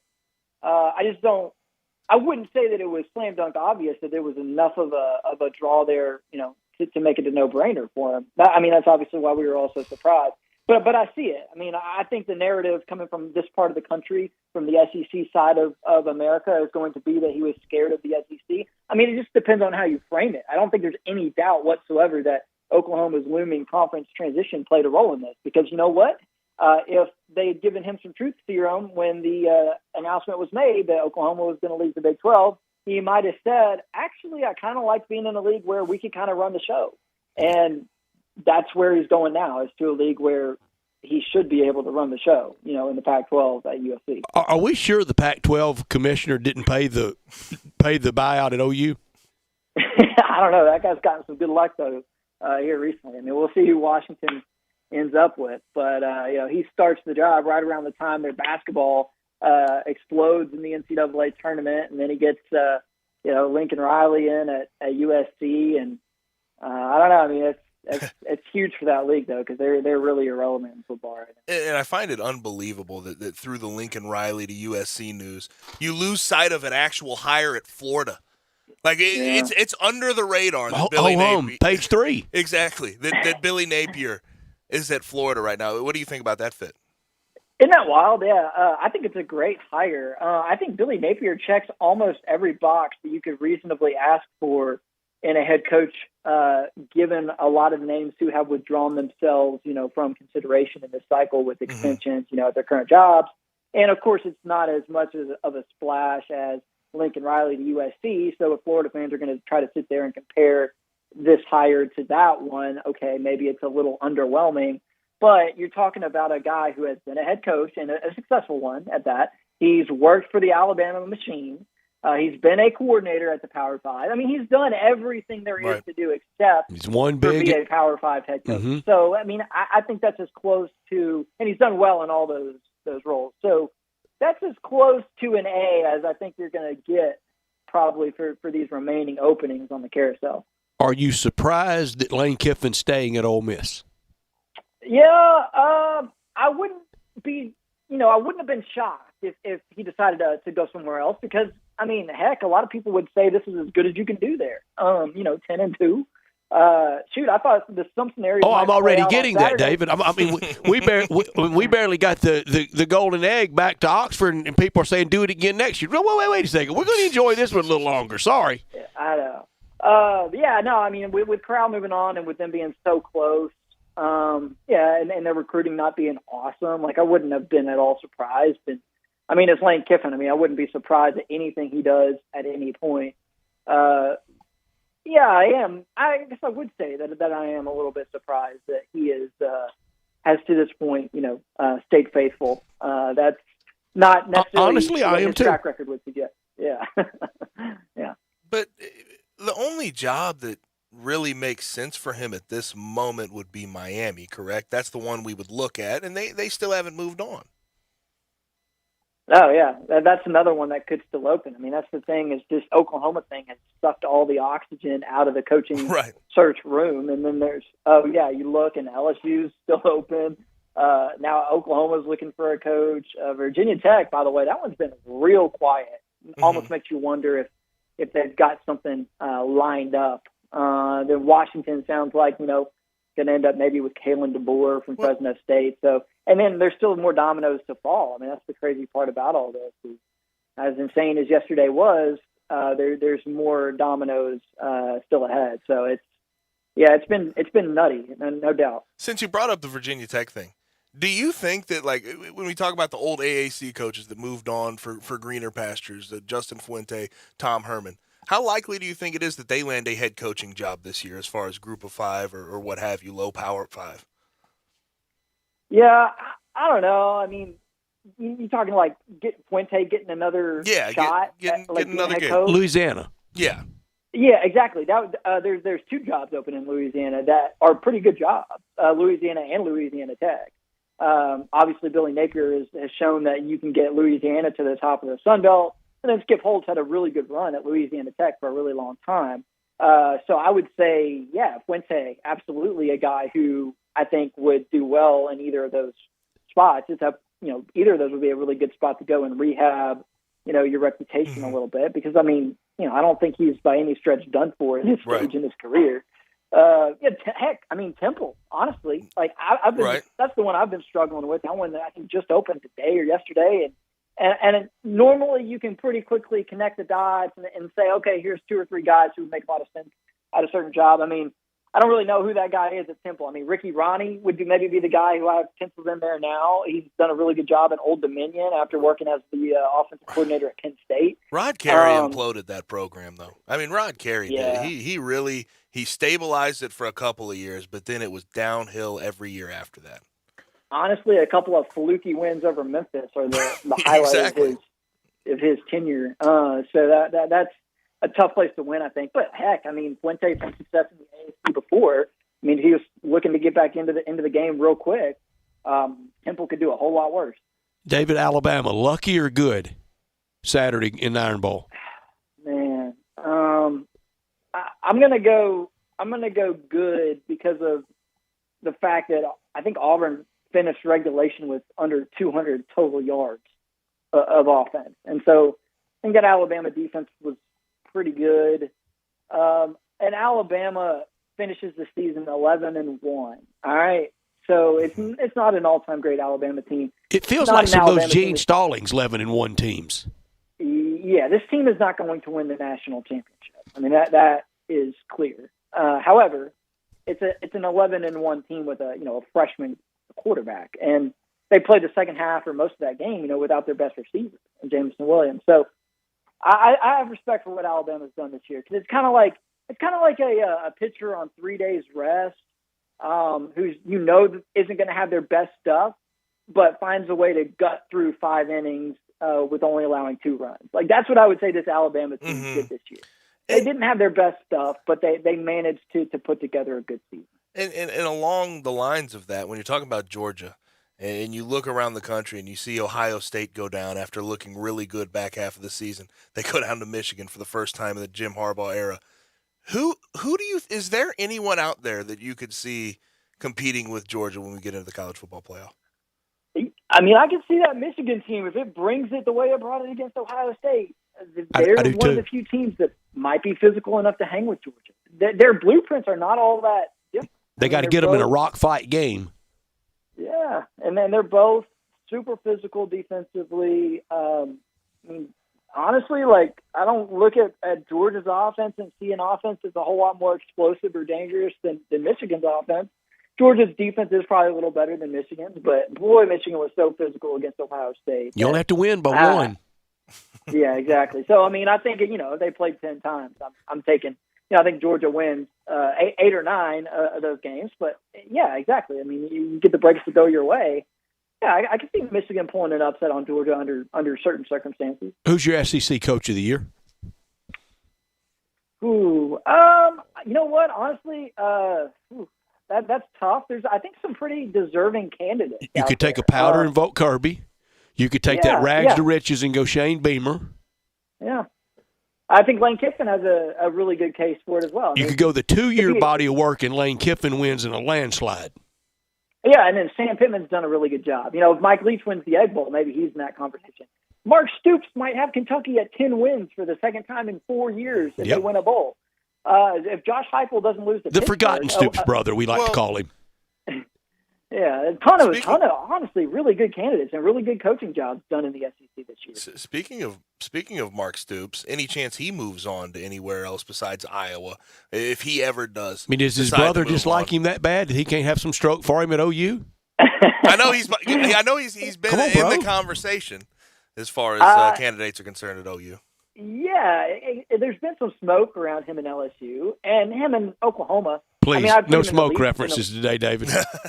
I know. I texted Brett a couple hours ago, and I was like, it's a good thing for Penny that this coaching carousel is the way it is. Yeah. Because we're probably not going to have time to get to that Iowa State game. But anyway, no, I mean, yeah, Stoops is in that I would say Mike Leach category for me in terms of the Oklahoma job. Like, yeah, there's some ties there, some reasons why it would make sense, but that's your fallback list there. But I mean, hey, I could see him maybe being more of a fit at LSU. Right. I don't know. We'll see. LSU is the one that still is very puzzling at this point, because that one's, I think, been a little bit of a train wreck. But at the same time, you just keep circling back to who their AD is and his track record being so strong that you still wonder if there's an ace to pull out of the back pocket there for Scott Woodward that we're all still sleeping on, and maybe there is still another keg of dynamite. Yeah, he doesn't do dumb things. Right. So he's probably feels a little spurned at this moment, by Lincoln Riley, and it sure seems like Jimbo Fisher isn't going anywhere. So I don't know. I mean, he might be facing an 0-2 count here. So we'll see what he does. But the track record is there that. Well, with that metaphor, he got on that back foot and nailed it in baseball. Yeah, we're all about the baseball analogies today. Yeah, we are. But I mean, the LSU job is still really good. In fact, I think you rank it. You do rank it ahead of the Oklahoma job in terms of the openings right now. I mean, miles to ahead. me, I would say, LSU, Oklahoma, then another big gap, and then Virginia Tech and Washington. But LSU, to me, moving forward into the future, is clearly a better job than Oklahoma due to the fertile recruiting grounds that Louisiana has to offer versus Oklahoma. And I know Lincoln Riley showed you can get into California, you can do well in Texas at Oklahoma, but there is not that in-state talent base that you have at LSU. So I think for that reason, I would say LSU is the more attractive of the two. I don't disagree with that. Now, since you brought up smoke and you said we wouldn't have time, I'm gonna make sure we carve out a little bit of time for you to break down. We can make time for you, David, to break down this Memphis Iowa State game. Iowa State gets the win 78-59, and you know what? We were texting Friday night. I was texting with all y'all. I'm gonna put it this way, David, because I watched later the Duke Gonzaga game. They were playing at a different level. They were playing a different sport. It seemed like. Oh, yeah. I'm actually really impressed with how good the top of the sport looks early on in college basketball. I mean, Gonzaga Duke, that was a high-level game.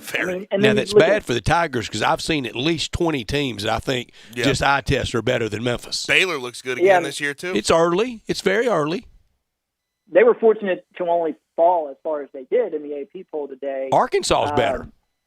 And I think the most stunning part about it is the fact that it's Iowa State. Mm-hmm. And, I just haven't totally wrapped my mind around the fact that this 2-win team from last season is suddenly good. While the Tigers were having that NIT parade, Iowa State was recovering from 2 wins.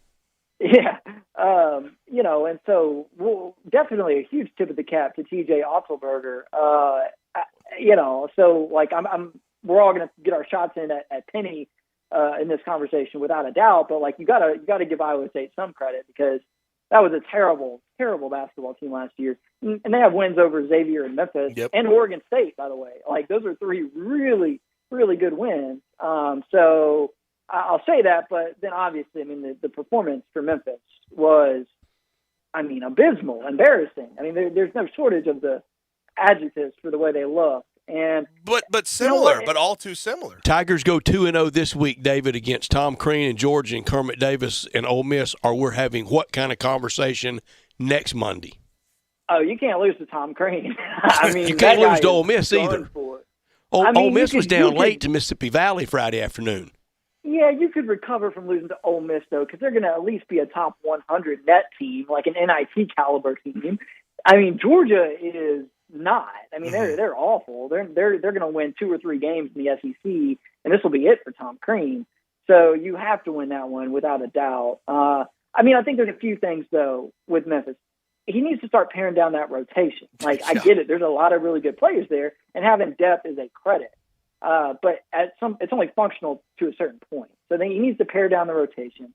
And you know what? There's still time for them to figure it out offensively. But you can't suffer. We saw what happened last year when you don't play well in the non-conference. It really does matter because of the lack of opportunities to build your at-large resume in league play. Now, you got a few more with Cincinnati being decent. Yeah, at the end of the day, though, unless you're going, 15-3 or something, right. Maybe even better than that, you're not going to feel safe on Selection Sunday. 12-6 is no man's land. Yeah, so... Memphis has got to make some noise here the rest of the non-con, and they've got to figure it out offensively because Penny showed last year that given enough time, they can sort of get things together and get it in order. Bring back the Lion. Exactly. There we go. It sounds like a joke, and it kind of is, but seriously, that's what you're hoping for right now if you're a Memphis basketball fan, is that magic they found with the Lions. I knew we'd miss Boogie Ellis more than everybody thought, David. Yeah. Who's the facilitator of that offense? Who's leading that offense? I mean, is it Lomax? Is it Imani Bates? No answer right now. Yeah, there's not. I think Landers Nolly needs to play more because he makes good stuff happen on offense. Yep. He scores, which was a problem against Iowa State. And I guess the most concerning thing would be the defense. Like, that's been their hallmark. And I've just sort of, assumed that they would get that in order. But there's been, I think, some yellowish, reddish flags on that front so far this season that maybe shouldn't be overlooked in light of what happened against Iowa State. No question. You're the man, David. We appreciate you joining us. All right. Talk to y'all next week. All right. Have a good one. David Cobb, at David W. Cobb on Twitter, if you'd like to follow him. When we come back, we have some texts that we need to get to, and we also have to get to our SEC recap and review for the final week of the season, for Rivalry Week. We'll do that when we come back on Sports 56 98.5. Hi, everyone. This is Greg Gaston. After 16-plus years coming to you during the midday hours, Eli Savoy and I have moved to the morning drive. You can join us weekdays from 7 to 10 a.m. for the all-new Sports 56 mornings, only on Sports 56 and 98.5 FM. Need to sell your home? You're in luck because I buy houses. All you have to do is call Bill at 901-406-1101. That's 901-406-1101. Grab that PIN, 901-406-1101, or just save it in your phone. Bill at I Buy Houses. I Buy Houses buys houses in any area, in any condition, at any time, as simple as that. I Buy Houses is guaranteed to close in 5 days. So if you need your cash fast, just call Bill at I Buy Houses, 901-406-1101. Has your house been on the market? Were you just tired of renters? Or is it just time to start over? Well, avoid repairing, cleaning, painting, and prepping your house. Just pick up the phone and call Bill at 901-406-1101. That's Bill at I Buy Houses. If you're in Southwind, South Memphis, North Mississippi, North Memphis, Collierville, if you can hear this, just call my friend Bill at I Buy Houses, 901-406-1101. Meet Bob Minetti. In 2016, he was diagnosed with pancreatic cancer. Bob participated in a clinical trial that included cutting-edge radiation therapy and surgery. He's been in remission since completion. I'm Keisha Sharp. Since losing my mother to pancreatic cancer, I've been working to share the kind of state-of-the-art work being done by Stand Up to Cancer and Lustgarten Foundation. To learn more about the latest research, including clinical trials, visit pancreaticcancercollective.org. It's not just Santa who's coming to town, it's also your in-laws and their cousins. So time for some gifts from the Home Depot. From doorbell cameras to intelligent thermostats, you'll look smart and save big on the latest smart home gifts. Does your father-in-law like to fix things around the house? Put him to work with a DeWalt 20-volt 2-battery starter kit. Buy one, get one free. That should keep him busy. No matter who comes to town this year, make the holidays yours with savings on tools and gifts store-wide from the Home Depot. How doers get more done. So who's hitting the road for the holidays? I know there's a lot of people who want to get their car, truck, or SUV road ready. How about you? Gotta love this news from our friends at Auto Universe Germantown, 7300 Winchester, just off 385. Get this, full service maintenance with no wait time, and you can get an appointment for any day. That's unreal. Big discounts right now for everything from brake service and wheel alignment to replacing wiper blades, rotating tires, checking the battery, even servicing the transmission. Call Auto Universe Germantown today and ask for Robert. Great deal on the oil change and brake check. Or ask about the deal on the radiator service. There really is no wait time. Call for an appointment and get it done. Professional detailing is 20% off now, and you can get paintless dent removal in the Collision Center. Happy holidays from Auto Universe Germantown. Incredible selection of pre-owned luxury vehicles and full service with no wait time. 7300 Winchester or eautouniverse.com. Now, back to Sports Time on Sports 56. Here once again are Brett Norsworthy and Gabe Kuhn.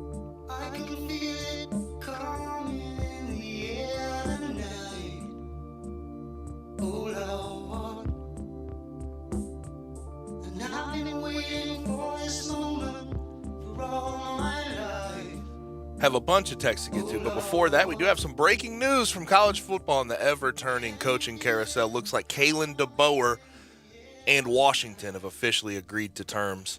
So Kalen DeBoer from Fresno State, who did a really good So job. the end of Brian Harsin may be going there. Yes. So those rumors are probably ended. But Kalen DeBoer did a good job at Fresno State this year with Jake Hayner and the talent they had there. But he is headed to UW, to Washington, and they need to revitalize themselves, because that's a good program that has an upside that was Chris in the college Peterson, football playoff a few years ago. But Chris Peterson, toward the end of his tenure there, sort of there was some regression. But the Jimmy Lake experiment was quick and horrible. Failed miserably. Just miserably bad. Now, in the SEC this week, we'll wrap up the final week as far as rivalry week is concerned. We talked Ole Miss, Mississippi State. Ole Miss gets the win 31-21 on Friday. You had Arkansas versus Missouri. Arkansas finished strong, 34-17. They finished in third place in the West. It's so impressive. SEC West 3. So impressive what they were able to do this year. Traylon Burks was insane in this game. 7 receptions, 129 yards, 1 TD. He also ran the ball a few times, got some good work. And I'm telling you, I love how Kendall Briles was willing to use him. He let him be a playmaker. You see a lot of coaches around the country who like to spread the ball out, who like to use the entire team. I like a coach who, and Mike Norvell is the same way, who gives it to his playmakers and lets them play and lets them go. That's what you should do. Preseason, when we did all these picks. Oh gosh! At the end of the year, I won. I went 92-20. That was no spreads. That was just preseason picks. That's good for 82%. Dave went 89-23. That's good for .7946. Gabe, you went 88-24, .785. This year in the SEC, if you won the rushing battle, that portend for you to win the game 72% of the time, 81-31. Win the passing battle, 66%, 74-38. Again, tonight when you leave work, would you prefer to take a 72% safe route home or a 66% safe route home? If you say 66, you're a fool. I like to live life on the edge. Oh, stop. I know you do, but you still have to run the ball. In the AAC, how would you generalize the AAC? Run or pass, Dick Gabe? You played in it, you know pass, it well. 100%. If I'm generalizing, okay. Pass. I know better than 80% rushing. As I say, I know better than that. 69-17 to 70% passing. 60-26. Even in the AAC, you win more games running the ball. Which is why the Tigers' rushing statistics down the stretch these past 2 seasons are entirely too concerning. Now back to the SEC. We had Florida versus Florida State this weekend. That was it was relatively close. Florida State, did you see the kicker at the end of the game miss the ball on the onside kick? I know the feeling. I've done it on the tee box, Gabe, in front of people. That's okay. Come on. Practice swing. Come on. Practice swing. That's different. He barely tipped the top of the ball. It dribbled out in front of him about a half yard, and that's how they lost the game, Florida State. How do we wrap up year 2 of Mike Norvell? Loses Jacksonville State, doesn't go to a bowl, 2 straight losing years. Down the stretch, they played better, though. Mm-hmm. I have to give some credit.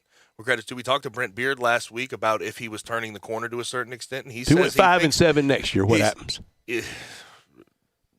The whole turn the corner talks behind them. They fire. He has to have a winning season, if not 6-6. They have to get back to a bowl game next year. And if it's an ugly 6-6, it's the firing could still be on the table. And how gutless was Florida to come up with that inspired effort after doing that against Samford and doing that against Missouri? Well, they're playing up because they're playing Florida State. They had a little scuffle on the field before they got them motivated, as they normally do. But that it shouldn't have to come to that. You shouldn't have to get all in the other team's face to be able to play hard and play inspired. But that's just sort of how it's been for Florida this year. Emory Jones was awful, though, while he was in the game. 163 yards, 1 TDs, 3 interceptions. Anthony Richardson came in relief, 5 for 7, 55 yards in a TD. Looks like he's going to be the guy going forward if he doesn't transfer out for Billy Napier. We'll see how that works itself out.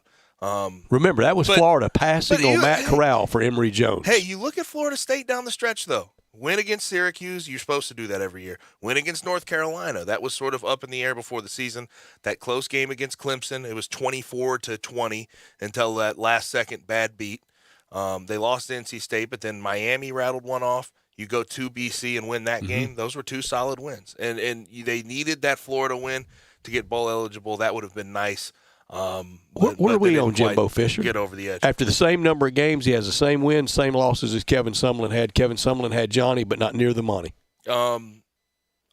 Jimbo, I like Jimbo. I think he's a good coach. I do think even when he was at Florida State, there were some shortcomings to his teams. And I know he was competing for national championships. Jameis covered up a lot of it. Heck of a good job as far as that's concerned in winning. But I don't think his O-line was ever good enough. Defensively, he had a good defensive backfield. I don't know if linebacking core was ever a strong suit of his teams. So there was always negatives when it came to Jimbo Fisher. But I think overall Jimbo is a good football coach. I said it on our post-game Thursday night that 24 months ago we were sitting right here after a heartbreaking loss, 21-20, couldn't make extra point to go to overtime. National embarrassment at Elijah Moore's on-field annex. Getting ready to have to fire Matt Luke, an Ole Miss guy through and through, an Ole Miss family through and through. If somebody had told us, and I said this on there, somebody had told us, hey, be cool, everybody, relax. 24 months later, you're going to have Lane Kiffin as your head coach. You're going to have a legitimate Heisman Trophy candidate. You're going to win this game 2 years in a row, season. And this is going to be your 10th win of the year. They would have hauled you off to the Mississippi State Mental Hospital. Just at the Lane Kiffin. It would have stopped you at Lane Kiffin. Stop me at Lane Kiffin. Thank you. But it has turned out so well for them. It has turned out so well for them. And when you're talking about Jimbo, the loss to LSU, that's how? At that point in the season do you think LSU had that throw Max Johnson made? Yes. Bracket and he coverage. Is really good. He is a really good football player, in my opinion. If you get the right type of guy around him, a grown-up, a good football coach, offensive football coach around him, I think he has a chance to be very, very special. But A&M can't lose that game, last game of the year. Ed O's on the way out.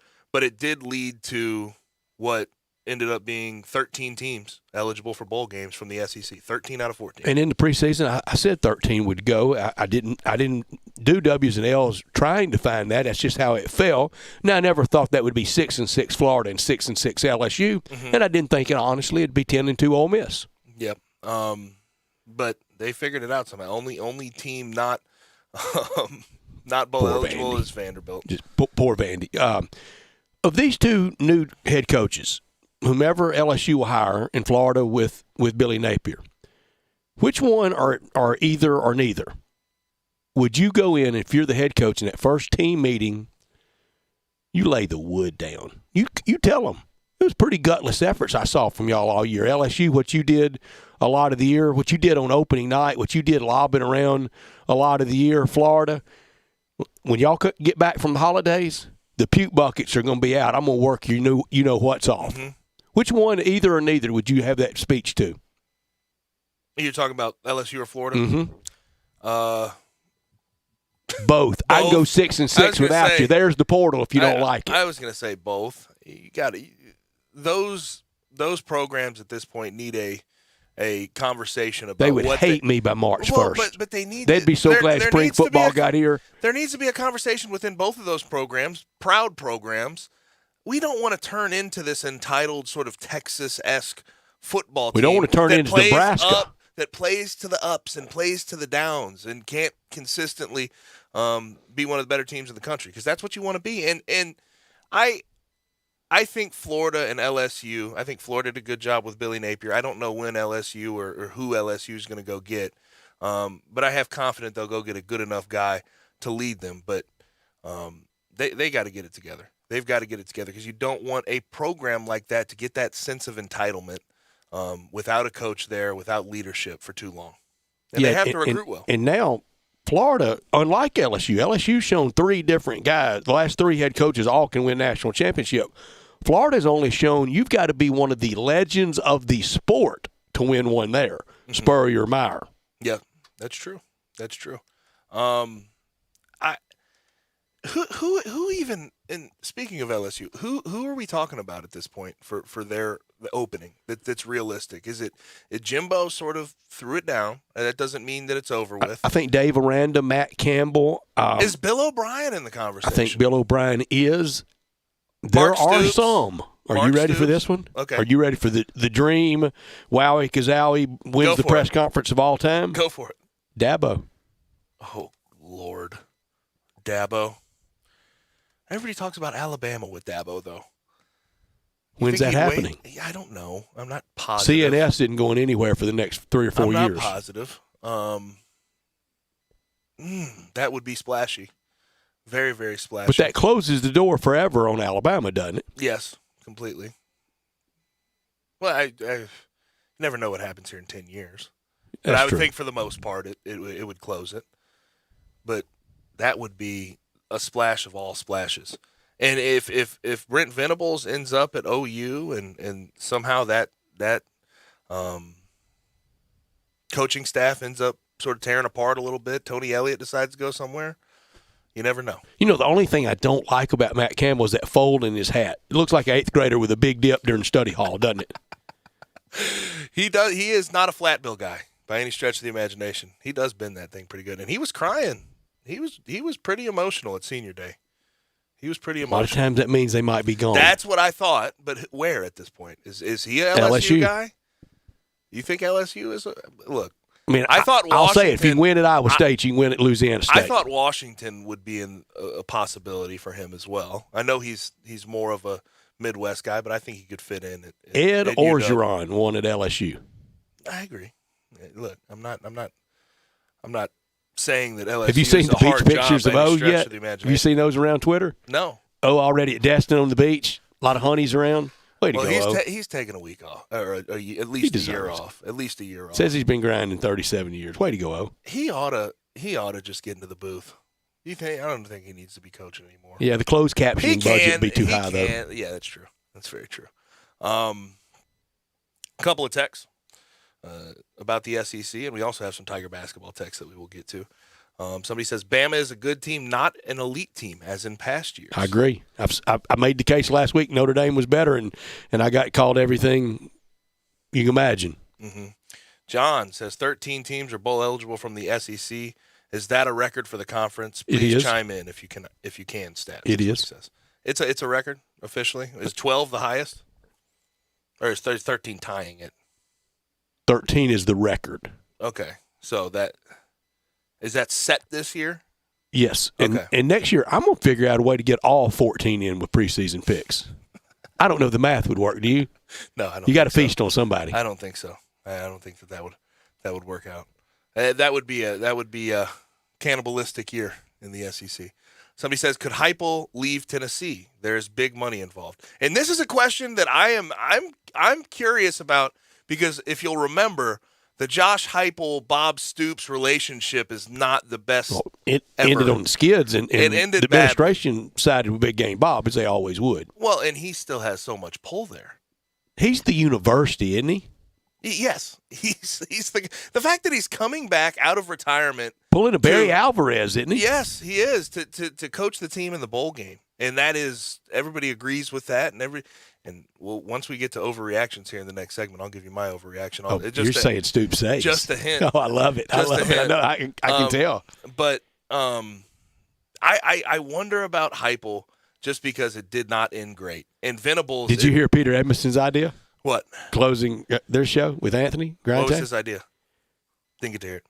So he proposed that Heupel to OU. Oh, no, I heard this. Lane Kiffin to Tennessee. Hugh Freeze back to Ole Miss. Yep, I heard that. I don't think anybody agreed with him. I don't think anybody will be on board with that. Hugh Freeze back to Ole Miss is like that's the last thing I could ever. It ended so well last time with him, right? As far as coaching hires are concerned, that is the last coaching hire I could ever. He told us on these airwaves. He said I was a center. Yes, he was. So am I, Coach. And then also Keith chimes in. Last one on the SEC before we get to the other side, get to our college football overreactions and winners. Keith says Georgia will kill Bama. Write it down. Okay. Vegas doesn't think you're right. 6.5. That's a big line for a Bama team. That's a big line. 6.5. Georgia hadn't defeated Alabama in the city of Atlanta since 1942. Flatfoot Frankie Sinkwich on Halloween night, 1942, beat Bama. I know it will never reach this level, and I know that we're talking about somebody who just finally got over the Ohio State hump in Jim Harbaugh. But if Kirby can't get through Bama this year, how loud do those conversations start to get? And let's go the extra mile. Let's say Bama wins, but Kirby and Georgia goes on and wins the national championship. That's a little unfulfilled, isn't it? Yeah, you didn't beat Bama when you had the chance. I don't know. You got to go through the king to be the king, don't you? I don't think the conversations will ever get as loud, though, because we've had Jerry Paul Lawler Feinbaum. didn't get to the top beating Lynn Rossi. He knocked off the fabulous one, Jackie Fargo. We've had Paul Feinbaum talk about Jim Harbaugh. I think a lot of people in the SEC have jumped on Jim Harbaugh. He finally got that monkey off his back. But if Kirby can't get through Alabama, this Alabama team this year, with his Georgia team this year, I think wait till my college football overreaction concerning Jim Harbaugh. Oh, gosh. Let's get to a break then right now, because it sounds like we're going to have fun on the other side. If you have anything you want to send in, 901-360-8255 as far as overreactions and winners for this weekend are concerned. We'll be right back on Sports Time with Game and Stats.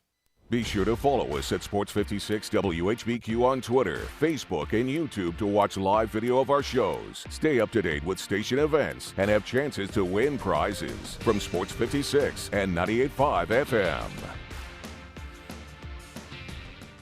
Did you know nearly 40% of men under 40 and over 75% of men over the age of 40 experience sexual performance concerns? At the Memphis Men's Clinic, their experienced physician performs a comprehensive evaluation that determines which specific issues may interfere with your sexual performance. These issues can vary and range from anxiety to medical issues, low testosterone, or erectile dysfunction. The Memphis Men's Clinic has evaluated hundreds of men of all ages over the years and reestablished a normal sexual life. The Memphis Men's Clinic will work aggressively to resolve issues and allow you to restore your sexual health and overall well-being. That's the Memphis way. If you're 20 years old or 90 years old, come and get cared for the Memphis way. Treatment that's based on your specific needs after a professional clinical evaluation by their experienced board-certified physician. Call the Memphis Men's Clinic today at 901-443-0475 or visit memphismensclinic.com.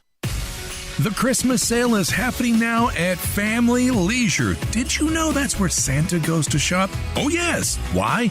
Because arcades are up to 25% off. Air hockey and foosball tables, they start at just $149.99.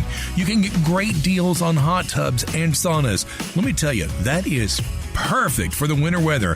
Trampolines, up to 20% off. This is the best time to buy. Pool tables and shuffleboard tables in stock and ready for delivery. They're not waiting on a boat somewhere. Speaking of delivery, those schedules are filling up very, very fast. So reserve your date now, just in time for Christmas. It's the Family Leisure Christmas Sale.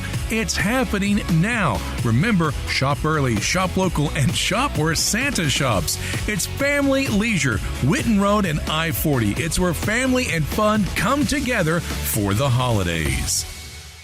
Hey, Jeff Allen, Randy here. It's time to party down and get happy over there at Gossett Kia South Mount Moriah. That's right, Randy, and we'll make you happy with the 41 MPG 2022 Kia Forte, $189 a month, 36-month lease, just $29.99 due at signing. Or a 2022 Kia Sportage LX, $199, 36-month lease. Plus, don't forget 2022 Kia Sorento LX, you Gossett at $289, 36-month lease. And they're both only $34.99 due at signing. Plus, you'll always get Kia's 10-year, 100,000-mile powertrain limited warranty. So whether you live in Horn Lake, South Haven, Olive Branch, or Memphis, we'll make you happy at Gossett Kia on Mount Moriah, 2680 Mount Moriah, or KiaMountMoriah.com. All 36-month leases, $650 acquisition fee, 30,000 miles per year, 20 cents excess mileage, must finance through Kia. Forte NE 415,838, MSRP 21,535, Sportage N7011 110, MSRP 27,635, Sorento NGO 83,556, MSRP 29,215. Includes all rebates and incentives, must finance through Kia, excludes tax, title, and license with approved credit. See dealer for complete details. Offer valid through 11/30/2021. Dealer stock only. It's not just Santa who's coming to town, it's also your in-laws and their cousins. So time for some gifts from the Home Depot. From doorbell cameras to intelligent thermostats, you'll look smart and save big on the latest smart home gifts. Does your father-in-law like to fix things around the house? Put him to work with a DeWalt 20-volt 2-battery starter kit. Buy one, get one free. That should keep him busy. No matter who comes to town this year, make the holidays yours with savings on tools and gifts store-wide from the Home Depot. How doers get more done. I'm Gary York. I'm the service director at Lexus of Memphis. Our service department wants to be more than just a place where you get your oil changed. We do glass repair, windshield replacement, recalibration of your camera and sonar systems, even wheel repair, tire replacement, all the things you would expect from a luxury automotive dealer. Please check out our website. You can schedule your appointment, check out our specials, hours of operation, or if you'd like to do it in person, please reach out to one of our associates at 901-271-5199. Now, back to Sports Time on Sports 56. Here once again are Brett Norsworthy and Gabe Kuhn.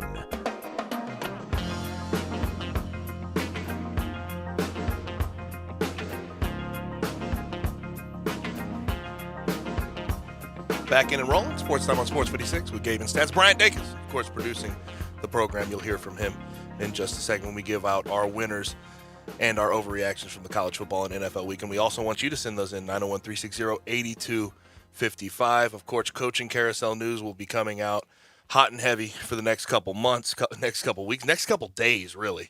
And most recent report coming from The Athletic, Chris Vanini just posted this.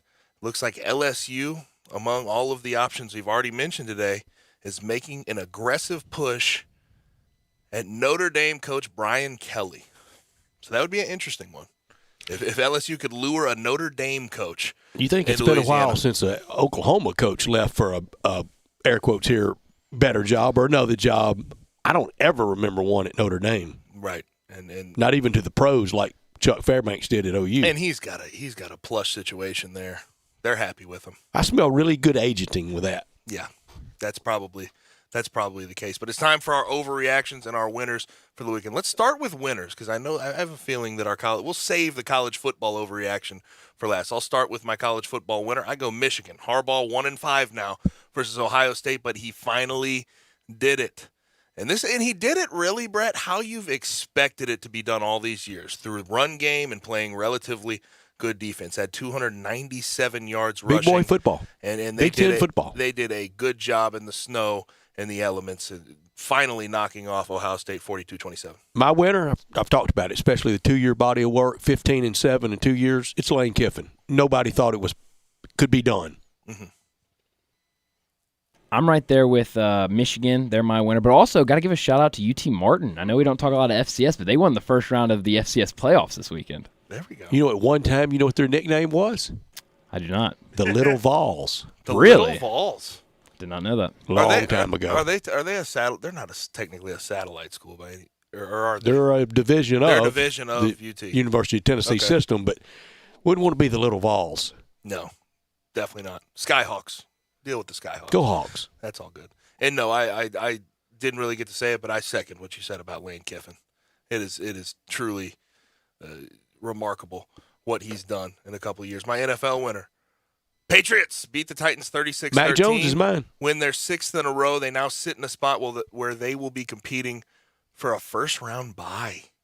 Possible first-round bye. The Ravens are the only team ahead of them, but the Ravens have played one less game than them. How about a Buccaneer-Patriots Super Bowl? TB12 that would be BB. Everyone would win. That seems like the perfect ratings bonanza. That seems like the 200 million. Matchup. Do we get there in viewers?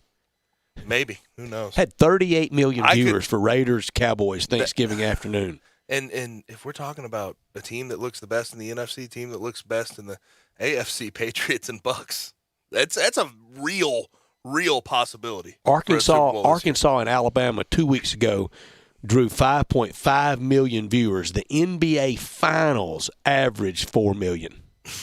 So you had Mac Jones as your winner? Mac Jones, yeah. Right. My winner is the Bengals. They beat the Steelers 41-10. Yep. What a time to be a football fan in Cincinnati. You got the Bengals playing well, and then, of course, you got the Bearcats. And the Bucks. And, yeah. And the Buckeyes. Yeah. And Steelers. Mm-mm. 5-5-1. They're rough right now. Let's break the overreaction meter. You ready? Let's do it. Go. You go first. And I'll start with NFL. I want to start with NFL. Sean McVay proved he's the only problem in L.A. The win-now mentality isn't working. You got Von Miller, OBJ, Jalen Ramsey, Matt Stafford, Cooper Kupp, Aaron Donald, all the rest of the talent that's been in and out. The common denominator is Sean McVay. He's the problem. I like. Almost makes too much sense, Bryant. The Cam Newton experiment is a disaster. It's fun for a week. He's done better talking about himself in third person than he has slanging that rock. And this can be a red flag when he's sitting outside of Canton asking for a jacket. Ooh, my NFL extreme overreaction. If Bill Belichick just gets to the Super Bowl with Mac Jones, just to the Super Bowl, that's bigger than what Tom Brady accomplished last year. Oh my gosh, that's an outside the box thought. And you know what? This last year and this year may be the most challenging years for Bill Belichick as far as his coaching career is concerned. Having the safety blanket of Tom Brady was huge, and he doesn't have it. Having Gronk and Edelman. Yep, very true. My college football overreaction. There's only one guy for the OU job. There's only one guy. Anything else would be a complete miss. Bob Stoops at 61. He's the only guy that could take over that job and get them into the SEC in a very competitive way. That'd be great, Bryant. Lincoln Riley made a big mistake. He never won the big game at Oklahoma, and he's going to be out at USC before Oklahoma plays their first SEC game. Whoa. My college football extreme overreaction is this.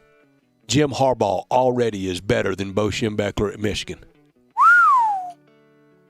That'll do it for hour number 2. If you have your overreactions, send in 901-360-8255. When we come back for hour number 3, Evan Barnes will join us to start the hour, talking Tigers football and Grizzlies, 5:30. Monday Night Football preview and picks. Seattle at Washington. We'll also give you our big 4 all-time. And then 5:45, we'll wrap it up with Taco Bell Crunch Time. But real quick, let me tell you about my favorite new place in town, WynnBET Sports Bar. Ante up, it's a party. Join this weekend from 11 a.m. to 11 p.m. at the new WynnBET Sports Bar inside FedEx Forum to sweeten the deal. They're giving away free pretzel bites with any purchase during the weekend only. Visit FedExForum.com/WynnBET Sports Bar for more. Again, FedExForum.com/WynnBET Sports Bar for more. Also, I'll be giving away a $50 gift card this week, so tune in every day and you'll have your chance to win that. We'll be right back on Sports 56, 98.5.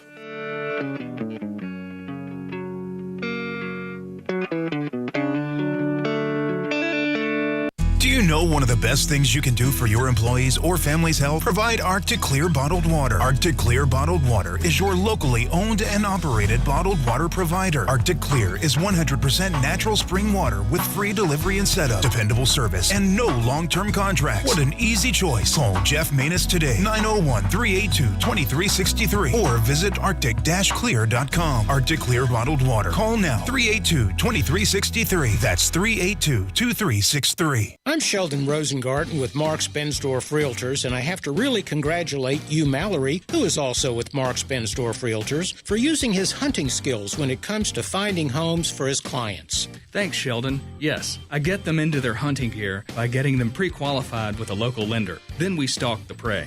We go on the hunt into the multiple listing service, as well as other internet sites that other hunters, other agents, don't use. And once we find what we're hunting, we make the offer to beat other agents out there in the field. Hugh, that's all well and good. But what do you do once you get the house? Well, we can't very well mount it on the wall, but our clients will be living in their dream home while everyone else is still hunting.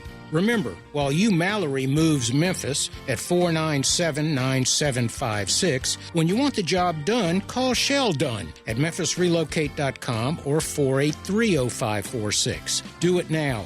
MemphisRelocate.com or 483-0546. If you're like most people, you're probably more than a little concerned about the state of the world around us today. Strange times. The stock market all-time highs every day. U.S. debt never been higher right now. Dollars losing value. And let's not forget about inflation, the highest since 2008. Remember what happened in 2008. So, how do you protect your money, your retirement, your savings? Well, many people, just like you, are turning to Old Faithful to protect themselves during these difficult times. And Old Faithful is real gold and silver from the Oxford Gold Group, the kind you can actually hold in your hands and have in your IRA. No better time than the present to protect your future and the future of your family. Call the Oxford Gold Group right now, 833-928-GOLD. They will send you their free guide on investing in gold and silver and answer all of your questions. Protect your money before things get even worse out there. Call the Oxford Gold Group today at 833-928-GOLD. Oxford is here to help you protect your savings and retirement. That's 833-928-GOLD.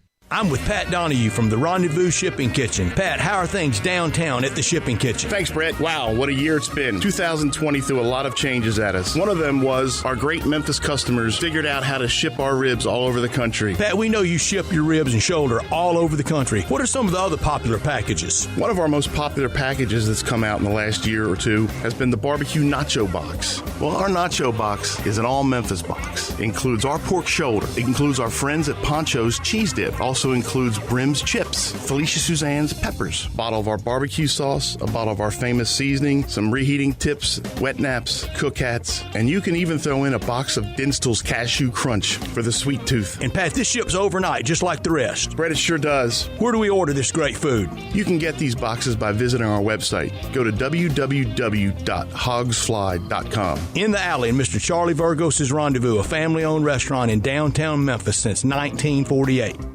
We are Sports 56 WHBQ Memphis and W253DF Memphis, Flynn Broadcasting Stations.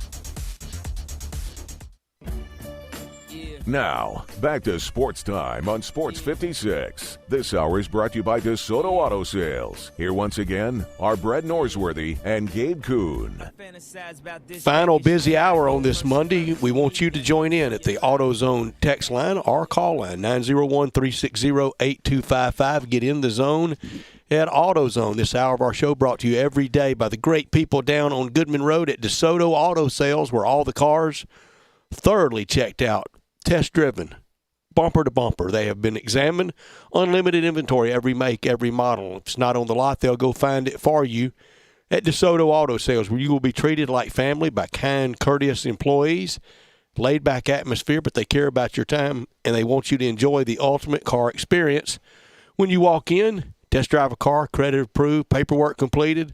They do all that in about 45 minutes or less. That's a guarantee. That's a promise, because they know we live in a world today that time really matters, especially during this hustle and bustle of the holiday season.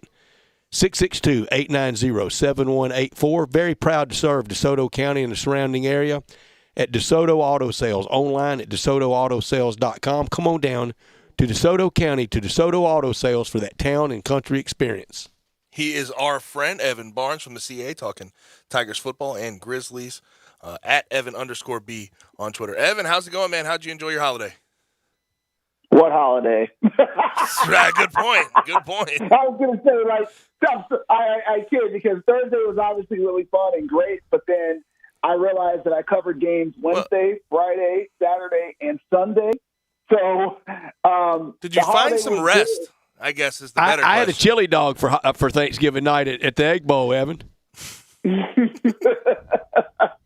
No, I guess we all were busy that day, but that's why, like, I kind of took the night to kind of just relax a little bit and just lay low, because I think my mind needed a brief reprieve from all the games and action that we've seen the last 5 days from me. And we appreciate your time, Evan, because I know it has been busy for you. Okay, the near-death experience of Ja, it scared the heck out of all of us, didn't it?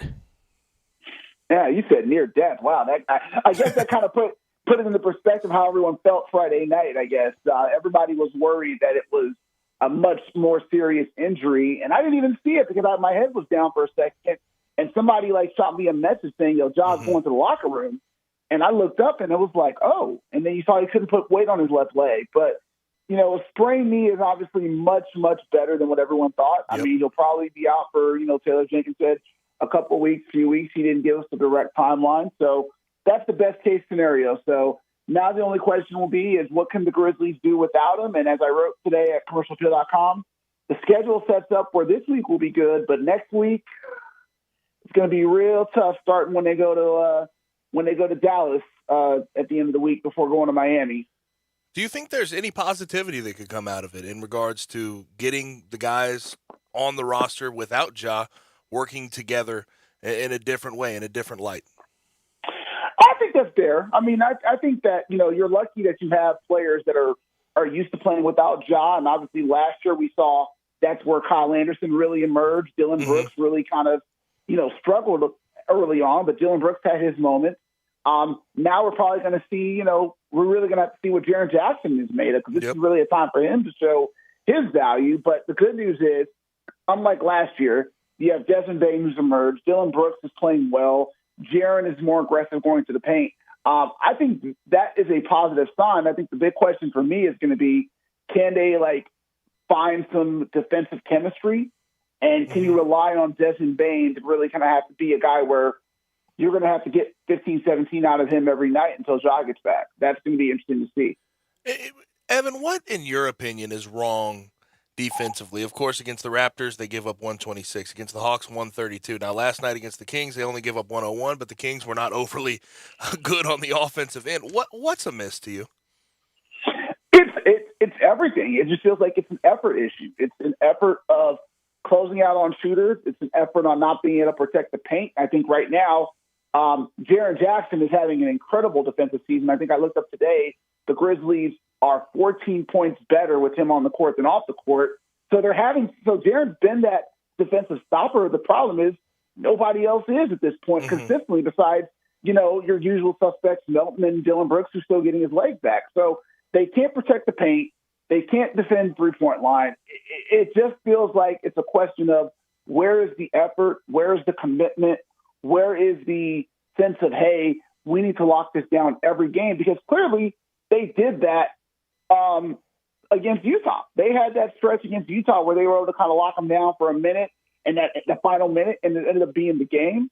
But that defensive intensity has not been there. And at this point, I wonder now, what's it going to take for them to find that mojo? Because we joked, the funny thing is, we joked yesterday that with Ja being out, they're actually a better defensive team. So who knows? Yeah, that's getting there the hardest way to be a better defensive team. The Grizzlies 10-10. I guess preseason you would have taken that after 20, wouldn't you? Yeah, it's not bad. I mean, I would have actually loved for it to be a little bit better record wise. Like there were some games that absolutely just completely blew in my mind. 10-10 is not what I expected. A little bit more. I expected maybe 12-13, just looking at the schedule. But I do think that some of those games early on, like I thought the early part of their schedule would be a lot more brutal and they would struggle. But to get wins at Golden State, to get a win, at the Clippers, to nearly beat the Lakers, and now you have this win over Utah. To be honest, I thought they would be a little bit worse. But 10-10 is not bad. 10-10 is not bad, especially when you consider who they've beaten, who they lost to. Some of the losses are bad. But overall, you can say, yeah, I'll take that back, Brett. This is probably a better spot considering the highs have been as good as some of those lows have been really, really awful. And considering the first part of the season you were without Dylan Brooks, probably right as it stands right now, probably your second best player offensively, and he's a defensive stopper in a lot of ways. So, I mean, it could be better. There's no question about it, but there are some extenuating circumstances that have led to that. Now with Ja and his recovery process from this sprained knee, we've seen in the past how careful this Grizzlies front office is going to be. They put Jaren Jackson Jr. off the bench. They had Dylan Brooks come off the bench. How long do you expect this rehab process to be, and how quickly do you think they'll incorporate him back in the lineup? I mean, you mean for Ja, right? Yeah, for Ja, of course. Yeah. So, I mean, like Taylor said, I mean, it's going to be a few weeks. I mean, they obviously don't want to rush him back because with the knee and based on Ja's explosiveness, you certainly don't want to rush him because that's something that's important. But we saw last year, Ja really got back healthier faster than people expected. I mean, he was supposed to miss 3 to 5 weeks.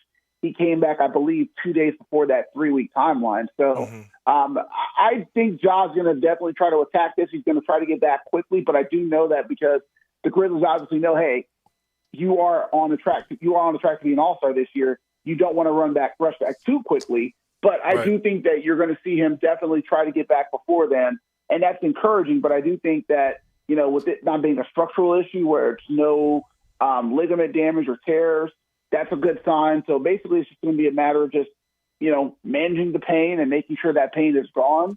And so I think, it'll be a very timely in terms of, you're not going to try to rush it back, but you're not going to see him out for a long period of time. So probably before Christmas at some point based on that, weird timeline Taylor Jenkins gave us, which wasn't, direct, but a few weeks before Christmas sounds about right. I was just going to ask, you think he's back before Christmas? And you answered it. Way to go. Oh, yeah. No, I think so. If it's a few weeks, if it's 2 to 3, like I looked up some stuff before when the injury happened, and sprained knees, if it's minor, estimates are about 2 to 3 weeks, depending on what's up. So Ja will be back before Christmas. I can probably say. Now, again, if there's a setback, then of course, I could be wrong, but probably you're looking at 2 to 3 weeks. And that's kind of the timeline I used in my analysis of the commercial appeal today to kind of give people a sense of what the schedule looks like and how the Grizzlies can stay afloat a bit. Now, in your other beat, Tigers take on Tulane. They beat Tulane 33-28, get to 6-6, get bowl eligible for the 8th straight year. And they're going to be in the Hawaii Bowl. And it's definitely a step down as far as the season is concerned from where you're accustomed to being at this point, 8+ wins. That's just generally the baseline for this program recently. But it really is important to see them back in a bowl game for the 8th straight year.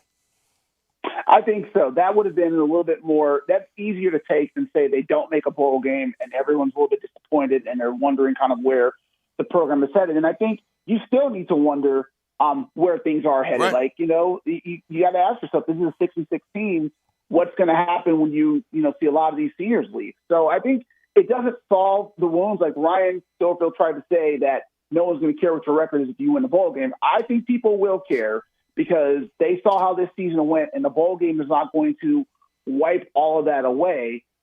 It'll make for a softer landing, but I don't think people are going to forget, because people are used to a standard here now of 8 wins. And when you go below that standard, and when you have a team that looks like some things are starting to not resemble what they're used to, people will remember and people will have questions. So there is that. But ultimately, I think people should be happy because you do get one more bowl game. We'll see who all goes out to Hawaii. I mean, the players clearly wanted it post-game when we asked Seth Hennigan and Asa Martin. So we'll see what happens. But obviously, there's a lot more to look forward to than just, the end of the season right now. Do you fear at all somebody poaching Seth Hennigan, somebody coming in and trying to steal him through the portal? I don't know, but I can't say it wouldn't be surprising. I mean, the way the transfer portal is going right now, where you see people in there that you would be surprised at, I don't know. I can't say for sure. I mean, it really just depends on kind of what happens this offseason with, Memphis' staff and whatnot. It's the Wild West for every roster out there in college football, isn't it? Yeah, I'll take something that Silverfield told us last year. It's basically you have to re-recruit your entire roster, after the season ends, which sounds crazy, but that's what the portal is right now, where, hey, some players may leave, or let's be perfectly honest, you may tell somebody, hey, this might not be the place for you. Yep, exactly. We may, say, hey, you might want to go look somewhere else. So it works both ways. So it's not a matter of holding on to your roster. It's a matter of, like Phil told us last year, it's roster management. That's what it is. So as far as Seth, I mean, I don't know. I mean, I think he definitely would benefit being here, but who knows? I mean, everything is so crazy right now. You have all the scenarios out there. I mean, at this point, I understand if somebody's worried that could possibly happen. And you know what, Evan, I'm glad you bring that up, because there is two sides to the transfer portal. Last year with COVID-19, it was even accentuated more by the fact that guys had to be asked to leave because they had the extra year of a scholarship basically comped. And a lot of athletic departments were telling some coaches, hey, we can't really afford this. You may have to tell people to move on. And it really has worked both ways. And a lot of people get the misconception that it's just a player deciding that he doesn't want to play for said coach anymore, when in reality, sometimes the coach decides that he wants to move on from certain guys. Yeah, absolutely. You said it right, Gabe. I think that, we have to make sure that we don't buy the narrative that some coaches are going to say that the transfer portal is like this necessary evil that they have to deal with, when really some of them benefit from it. Like, we just saw Spencer Ratledge in the transfer portal. Do you think somebody's not going to go calling him up and say, hey, young man, why don't you come play for us and get that reputation back? I mean, let's be honest. Right. Like, for every coach who says something negative about the transfer portal, if somebody is in there that they want, they're going to look and try to make something happen. So, yeah, it is a situation that's part of college football now, and you have to, the best coaches are great at navigating it. So we'll see what happens. Now, this is sort of almost an evergreen question, right? How important is it going to be, especially in this offseason, how important is it for Ryan Silverfield and the staff to go and win the transfer portal? Last year, a lot of guys transferring out. I don't know if they brought enough in to replace that production. I think it's going to be very important. I mean, let's be honest. Like, as I just hinted at, there's going to be a lot of players who are gone this year. You're going to lose Calvin Austin. You're going to lose Sean Dykes, J.J. Russell, Jacoby Francis, Dylan Parham.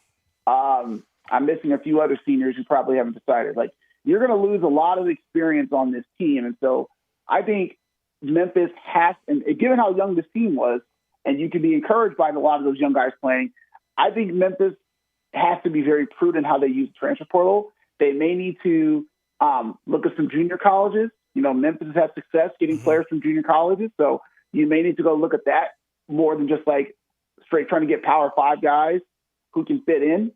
That's going to be key. It's going to be really interesting to see what Memphis does, because last year, obviously, they had some high hopes on some of those guys, and the season ended. I think the only guy from the transfer portal who is playing right now, I believe, is Joe Doyle, playing major minutes, I think. So it's going to be very interesting to see what Memphis does. I wouldn't be surprised if they do go into, the junior college ranks a little bit more and go back there and see if they can find something. But they definitely have to be careful kind of who they go after, because there are going to be positions they need to fill, and they can't afford to have a year where those decisions don't pan out very well. Evan, every year you get this information. I don't know if it's with public records, with Crest, freedom of information. I don't know how but you get it every year. You get the real rear ends and seats number, as opposed to, which everybody in sports gives that fluffy number on game day of whatever it is, when we know it's not accurate. But one of the differences for the University of Memphis football program, the financial plight that they're under, even with the bowl game going to be really tough on that department. When will you get those actual turnstile numbers for this year and report it? Well, usually those come, we've reported on those stories, I want to say, after the season, so probably around, let's say, late January, February, once they submit it to the NCAA, because obviously all the attendance figures go to the NCAA, and that's when they release that big number of average attendance. So we'll get all those numbers. We have previously requested, the actual attendance based on turnstile numbers, not just what the announced attendance is, which is based on ticket sales. So we'll see. And obviously, again, there might be some people who look at those numbers and say, well, how much of that was influenced pandemic-wise? But it might also speak to just kind of, the lack of buzz this year with the 66 team. I mean, there is a real concern. Like that crowd on Saturday was not pretty. It wasn't a great crowd. And I know there are people here who hate when we do that, who hate when we talk about attendance. And those same people are very, very proud about how Memphis looks. And I agree. I think it's great to see the Liberty Bowl packed with great fans who are there. But two things to always remember. One, attendance is down everywhere because people have more options to watch games. So don't be afraid of that, because it's happening everywhere. And second, we have to be honest about what the buzz was. Like, I would go to the Tiger Walks. I'd look around for pregame tailgate. It was a very different atmosphere than Mississippi State after that. So we have to be honest about it. But I think what it speaks to is this is kind of where Memphis has to improve next year, because that's the way you're going to get people to come. Is if Memphis is a program that can build off of the 6-6 year and get better, it might bring in more people. So it's just something to keep in mind. And now more important than ever in trying to get to a Power 5 conference, that kind of stuff matters. Yeah, absolutely. I mean, all that goes into it. And again, I feel bad saying that, it's important for fans to try to, influence these decisions that are obviously made by big time power brokers. Like, one fan deciding to go to the Liberty Bowl is not going to, decide where Memphis spends its, next conference future. But I mean, all that stuff does go into play. And I think, to be honest, I looked, the Houston crowd on Friday when I was there wasn't great either. It was Friday night football in Texas.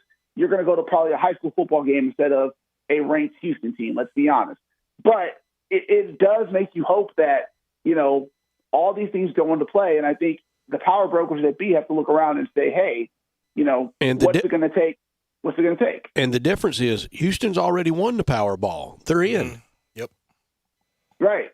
So, I mean, yeah, there's a lot of things that have to go into play. And again, I hate putting pressure on the fans to shame them into going to games. And that's not how I personally don't get down like that. But I also do understand why people feel that attendance is going to go away, because when you present something on television, how you present that product goes a long way in selling the program as much as the product on the field. Because let's face it, if on the field product was enough, Memphis should have enough to get into a Power 5 conference. But when schools are looking at everything else, how it's going to help their program, all that does go into play. So it does make it for a very, tough decision to make. And it's the responsibility of every fan, coach, player, everybody involved to be able to promo the program in the way it's supposed to be. And a lot of that has to do with what's on the field. Real quick, before we get you out of here, AAC championship predictions. What do you think? Houston, Cincinnati. I think Cincinnati early 10.5-point favorites. You have a prediction on that? I'm taking Cincinnati. Okay. I saw Houston. They are good. I think Marcus Jones is an All-American, as a great kick returner, great defensive back, as Memphis found out. I think that Cincinnati just has a little too much more on defense. I didn't think Houston was unbeatable. I think they have great pressure up front. I think that they'll find a way to score points. But Cincinnati right now is far more complete, and I think they will win. Maybe not by 10, but probably will be close to that, because I think they're a much better team than Houston, who, let's be honest, they kind of struggled a little bit with Memphis. Yep. And if you can struggle with Memphis, you will probably struggle with Cincinnati on the road at Nipper Stadium. Yep, it's a very, very curious matchup to me. I'm excited to see it, as well as all the other action we'll be seeing in championship weekend. But Evan, we appreciate it, man. Thank you, Evan. Appreciate you guys as always. Thank y'all. Thank you so much. Evan Barnes with us after a busy weekend, and we really appreciate it, because he's on two beats and he's doing it so very well. All right, if you missed this round of the Hickory Smoked Turkey, the Holiday Bird, we got another holiday coming up right now. You don't want to miss out. I know someone that didn't miss out. Gabe Kuhn, how was your bird? Oh, it was absolutely fantastic. And fixings and sides and desserts? Everything. Fantastic. Everything from the commissary. 2 locations, Germantown Commissary, 901-754-5540, or Collierville, 901-979-5540. Walker, thanks everybody that made their holiday with them, and I know they came through for you, and they will again for the next round of holidays at the Christmas season. The whole turkeys and hams, all the sides, bulk pricing, desserts, they will have it all. But what the commissary does year-round, and they do it so well, it's barbecue, Memphis-style barbecue. Slow, the Memphis way. If you're craving the easier way to order, text commissary, 2 M's, 2 S's, text commissary to 33733. Start that barbecue feast with the great appetizers like the cheese plate or the tamales or the barbecue nachos, where they were invented in the early 80s, about 40 years ago at the commissary. Smoked chicken wings, fantastic. All that could be your meal. But here's what you want for your meal: the ribs, the shoulder. Get it chopped or pulled on a sandwich, a big sandwich, or get it on the plate. All the fixings, deviled eggs, bread as well. And you can order it by the pack, 6-pack, 8-pack, or 12-pack. So very good. And those desserts, best lemon icebox pie I've ever had, the pecan pies for the Thanksgiving and Christmas season, and the terrific banana pudding. 901-754-5540. Online at commissarybarbecue.com. Don't miss out for the next round of holidays. And if you had the holiday bird this round, I know you'll do it again, and the commissary appreciates it. And we'll go ahead and get to a break right now. When we come back, we'll have our Monday Night Football preview and pick. And also, I want to get to a couple of your texts on Tiger basketball. You're listening to Sports 56, 98.5 FM. The all-new Sports 56 mornings with Greg Gaston and Eli Savoy. Weekday mornings from 7 to 10 right here on Sports 56 and 98.5 FM. It's time to call Doug and Colin Brown for your house. Looking to buy or sell a home in Mississippi? Rely on Doug and Colin Brown, $1 Million Realtors at Regency Realty in Mississippi. This father-son combo will help you find your next dream home.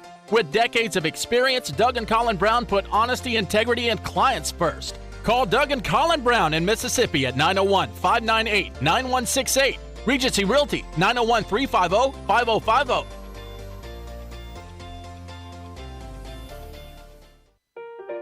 Have you wanted to speak a new language but thought it'd be too difficult or take too much time?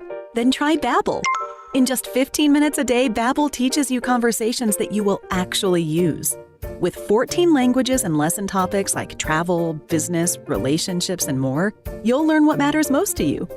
Babbel. Language for life. Learn a new language with ease. Go to Babbel.com to try for free. That's BABBEL.com. So who's hitting the road for the holidays? I know there's a lot of people who want to get their car, truck, or SUV road ready. How about you? Gotta love this news from our friends at Auto Universe Germantown, 7300 Winchester, just off 385. Get this, full service maintenance with no wait time, and you can get an appointment for any day. That's unreal. Big discounts right now for everything from brake service and wheel alignment to replacing wiper blades, rotating tires, checking the battery, even servicing the transmission. Call Auto Universe Germantown today and ask for Robert. Great deal on the oil change and brake check. Or ask about the deal on the radiator service. There really is no wait time. Call for an appointment and get it done. Professional detailing is 20% off now, and you can get paintless dent removal in the Collision Center. Happy holidays from Auto Universe Germantown. Incredible selection of pre-owned luxury vehicles and full service with no wait time. 7300 Winchester or eautouniverse.com. Hi, I'm Troy Fiveash, owner of Fiveash Roof Services. Can anyone explain to me why anyone would care how I measure your roof? We've all heard about measuring your roof from outer space. Well, to be honest, that's not possible. There are aerial pictures that can be taken every 4 years that can be used to measure most buildings, but it's not from outer space. Besides, no one, and I mean no one, can tell you what's wrong with your roof or even if you need one looking at pictures that could be 4 years old. If you'd rather do business with a family-owned and operated business with a lifelong tie to Memphis that refuses to mislead or use gimmicks, give us a call. Best products, best warranties, and the best service we know how to give. Fiveash Roof Services, proud partner of the Memphis Tigers and the official roofer of the Memphis Tigers home team. Fiveash Roofing, fair, honest, and ethical.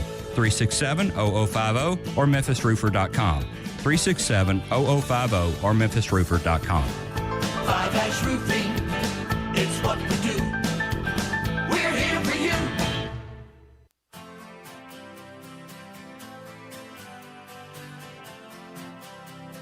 Now, back to Sports Time on Sports 56. This hour is brought to you by DeSoto Auto Sales. Here once again are Brett Norsworthy and Gabe Kuhn. Well, I started out down a dirty road. Have some text to get to on Tiger basketball. AutoZone listener line, 901-360-8255. If you'd like to follow them up, we'll get to those after I tell you about one of my favorite new places in town, WinBet Sports Bar at the FedEx Forum. Annie up, it's a party. Join this weekend from 11 a.m. to 11 p.m. at the new WinBet Sports Bar inside FedEx Forum to sweeten the deal. And this is a very sweet deal. They're giving away free pretzel bites with any purchase during the weekend only. Again, free pretzel bites with any purchase during the weekend only. Visit FedExForum.com/WinBetSportsBar for more. Again, FedExForum.com/WinBetSportsBar. And also this week, I'll be getting a $50 gift card to give out on these airwaves, so stay tuned for that. As far as texts are concerned, have somebody chiming in. Clint, the issue with Tiger basketball is pretty clear to me. Penny is trying to play too many guys. The biggest concern I had going into the season was ironically having too much talent. He's trying to keep all these guys happy and in the process creating a huge mess. No way that Lomax, Harris, Jaden, and Dandridge should be getting so many minutes when you have a roster full of 4- and 5-star guys. And I mostly agree. I don't think Tyler Harris and Alex Lomax should ever be on the court with each other. Ever. Yes, that doesn't make sense. Too small. Way too small. And unless you're up 15, Jaden Hardaway needs to never go to the scoring table. And there's an argument. Look, I like Tyler Harris. I think he's a good three-point shooter. He can score. He can fill it up at times. But when he's not making threes, when he's gives not you nothing. Shooting well, Can't defend anybody. He's too small. It's hard to Horrible make an handle. excuse. It's hard to make an excuse to have him on the floor. Remember when people were saying that was going to be the backcourt combo for 4 years? Mm-hmm. Alex Lomax and Tyler Harris. Yep. I do remember that very fondly. Well, not so fondly, but I remember it. But here's the other thing I've said for quite a while with Alex Lomax. I like him off the bench way more than I like him starting. So I halfway agree with the decision to put him on the bench with the bench group. I halfway agree with it. But the problem is with the starting group, you don't have a guy to handle the ball. And putting Lester in there, putting Landers, whoever it is, it just didn't really work out. Didn't look good in Brooklyn. So you don't make somebody into a point guard. They don't have one. I think in the future, Amani Bates has the upside to be able to handle the ball a little better. But right now, at 17 years old, with someone in his face, he struggles. He struggles mightily with handling He's looking to give up the ball if they guard him at all. Mm-hmm. Somebody says Penny gets a lot of credit for realizing halfway through the season he needed to turn the keys over to Jeremiah Martin, but hadn't Tubby already figured out the same exact thing the year before? Yeah, I mean, are we really going to relitigate that year? Yeah, I mean, that's in the past. Long past. Yes.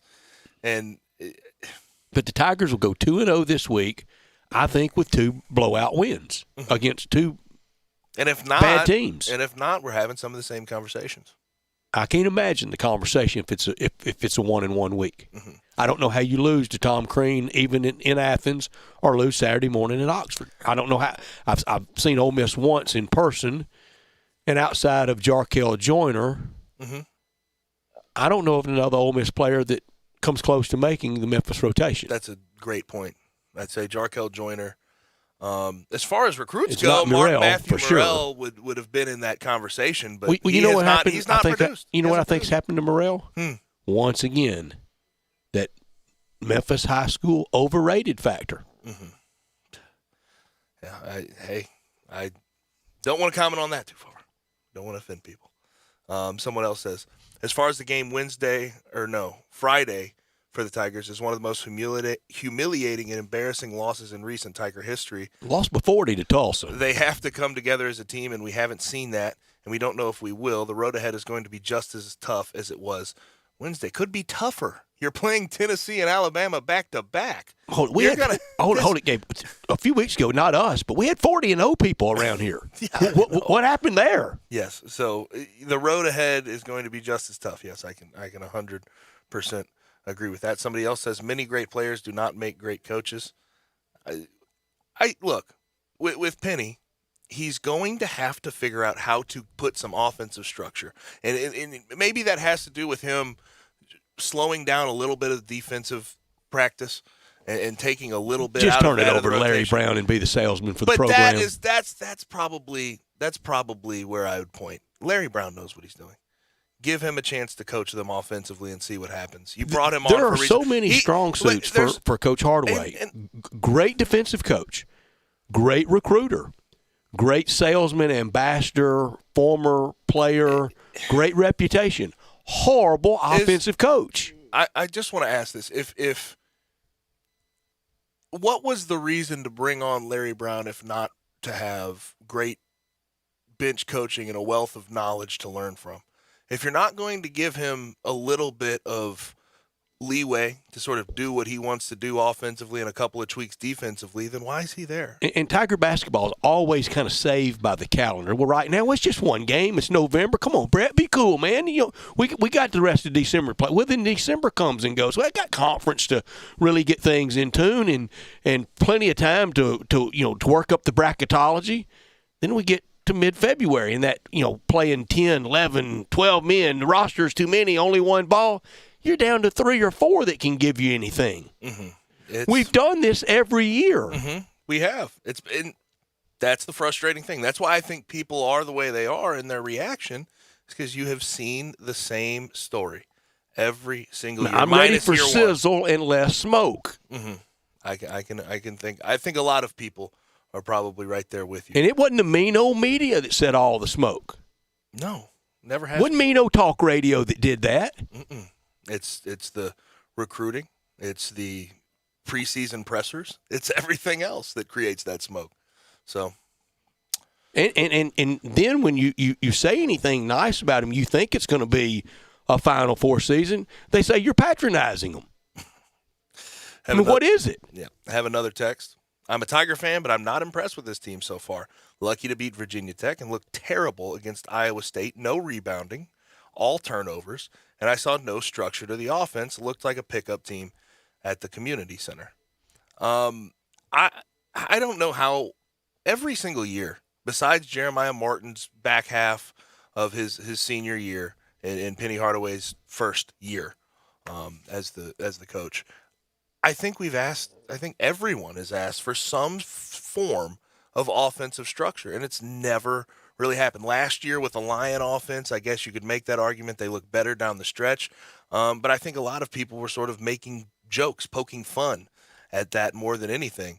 And with Jeremiah, honestly, it was clear out and get out of the way and let him operate. Yes, and that's what I'm saying. If you have a point guard, if you have a guy who can handle the ball that well and spread the ball around, the way they're running offense is fine, I guess. But every time I tried to suggest having Lester on at point, I would say he's going to get picked against any type of good defensive player. He can't prolonged run at point guard. Mm-hmm. And they just don't have that guy, and that was a concern coming into this year. And you thought, okay, getting all of these positionless guys, 6'7" to 6'11", long, can run the floor, play good defense. You thought, okay, maybe somebody will eventually take over that role. And I know we're early in the season right now, but I don't see a strong candidate, Brett. The Western Kentucky game scared you, didn't it? Oh, it terrified me. It terrified me. As soon as Rick Stansberry did something as simple. Me. Well, but Brett, I was wrong. Here's where I got concerned is, first of all, they had 26 turnovers. It was far too many against an inferior opponent that is just not even close to the talent level. Rick Stansberry, which roster do you think he picks 100 times out of 100? I think he'd pick the one that Penny Hardaway has right now. But something as simple as Rick Stansberry going into a 2-3 zone just ruined the Tigers' offense. The ball wasn't moving. They didn't know how to beat it. They won't see much zone against Kareem and Kermit because they don't play a down of it. I was going to say there are coaches that are extremely against zone, but the fact that you see a easy 2-3 zone in front of you, and a lot of the guys on the court have no idea how to attack it, how to beat it is a concerning thing. Tigers plunged today in the AP poll, fell from 9 to 18, and I think they're lucky to be there. Mm-hmm. Yes, one loss. I can understand dropping to 18 and still being in the top 20. I mean, how's Iowa State not ahead of them? How bad you got to beat them to be ahead of them? Iowa State's number 19, which is an interesting thing. But there was shakeups because of Duke's win over Gonzaga over the weekend. Duke number 1, Purdue 2, Gonzaga 3, Baylor 4. Baylor, by the way. They may be better than last year. They look just as good, if not better, already. I am amazed with what they've done. And Scott Drew wanting this job when John Calipari left for Kentucky, and it was a coordinated media assault on him to undercut him getting this job. And what he had to overcome at Baylor, having a national championship now. You have to give him some all of the those credit in same the world. people that had that assault on Scott Drew were selling 40-0. Yes, I can get with that. Now, Monday Night Football tonight. We're going to have it on these airways, 560 AM, 98.5 FM. Seahawks visit the Washington football team. This line is all over the place, Brett. I don't know what we're going to pick. We're calling just pick the winner. Okay, I was going to say. That sounds easy, doesn't it? It was a pick 'em to start. Anybody the Seahawks, can do that, can't they? Just pick the winner? The Seahawks have transitioned to a 1.5-point favorite at this point, but we're going to do based on what the opening line was, which is a pick 'em. I'm picking Washington. I you know what? And I went 6-2 this week in the NFL. I'll have you know. I picked Washington to win the NFC East. See how that. Gabe, you went 4-4 NFL. Bryant, you went 1-7 NFL after a sterling 8-1 in college football. 8-1 in college football, though. Very impressive. I'm impressed with that, Bryant. The NFL, not so much. Thanksgiving Day games gave me a little trouble. And your pick tonight, Gabe? I'm going to go with Washington. All right. Bryant? Group block. Okay. Uh-oh. But this is a game where if you're Russell Wilson, you gotta get it going the back half of the season. At least. It too late for Seattle? They're not going to make the playoffs. They're not even going to make a strong push. But Russell Wilson past 2 games have looked rough returning from his finger surgery, I guess. And I don't know if they lose a couple more games, is it even smart to play him the rest of the year? Speaking of wagering, our Tiger bankroll on Friday night. Since we weren't on the air Friday, we couldn't do it with people knowing, but we keep up with it. I wagered and lost $50. I'm plus $11.50 for the year. Gabe wagered and lost $50. He's plus $11.50 for the year. Bryant wagered and lost $100. He's plus $1,000, which we started with $1,000. Okay, even. Wagered 100 on that one. Yep. So we had a group lock on the Iowa State game. We did. Yep. 11.5-point favorite. How smart are we? I like to think we are, but on that one, not so much. Not very. But as far as Monday Night Football is concerned, 2 weeks in a row, the Seahawks offense is stalled out. Of course, Russell Wilson returned for the Packers game, 0 points there. And then second game against the Cardinals, only 13. But it goes back to this question. If Russell Wilson, if they can't win a couple games here, string a couple together, does Russell Wilson need to play the rest of the season? Probably not. Just sit him down, let Geno go. Yeah. Seems like but you win nothing with that, but you don't win anything that matters with You're 3-7 Russell right Wilson. now. Yeah. This is an area Pete Carroll's Seahawks have never been in. Well, they have been flirting with having a bad season like this for a while. They've had to change their entire. They've had to change their entire from the Legion of Boom days to where they are now. They have changed their entire franchise outlook. Russell Wilson was a game manager for those first few years with the Legion of Boom. Of course, they won a championship. They got a Super Bowl.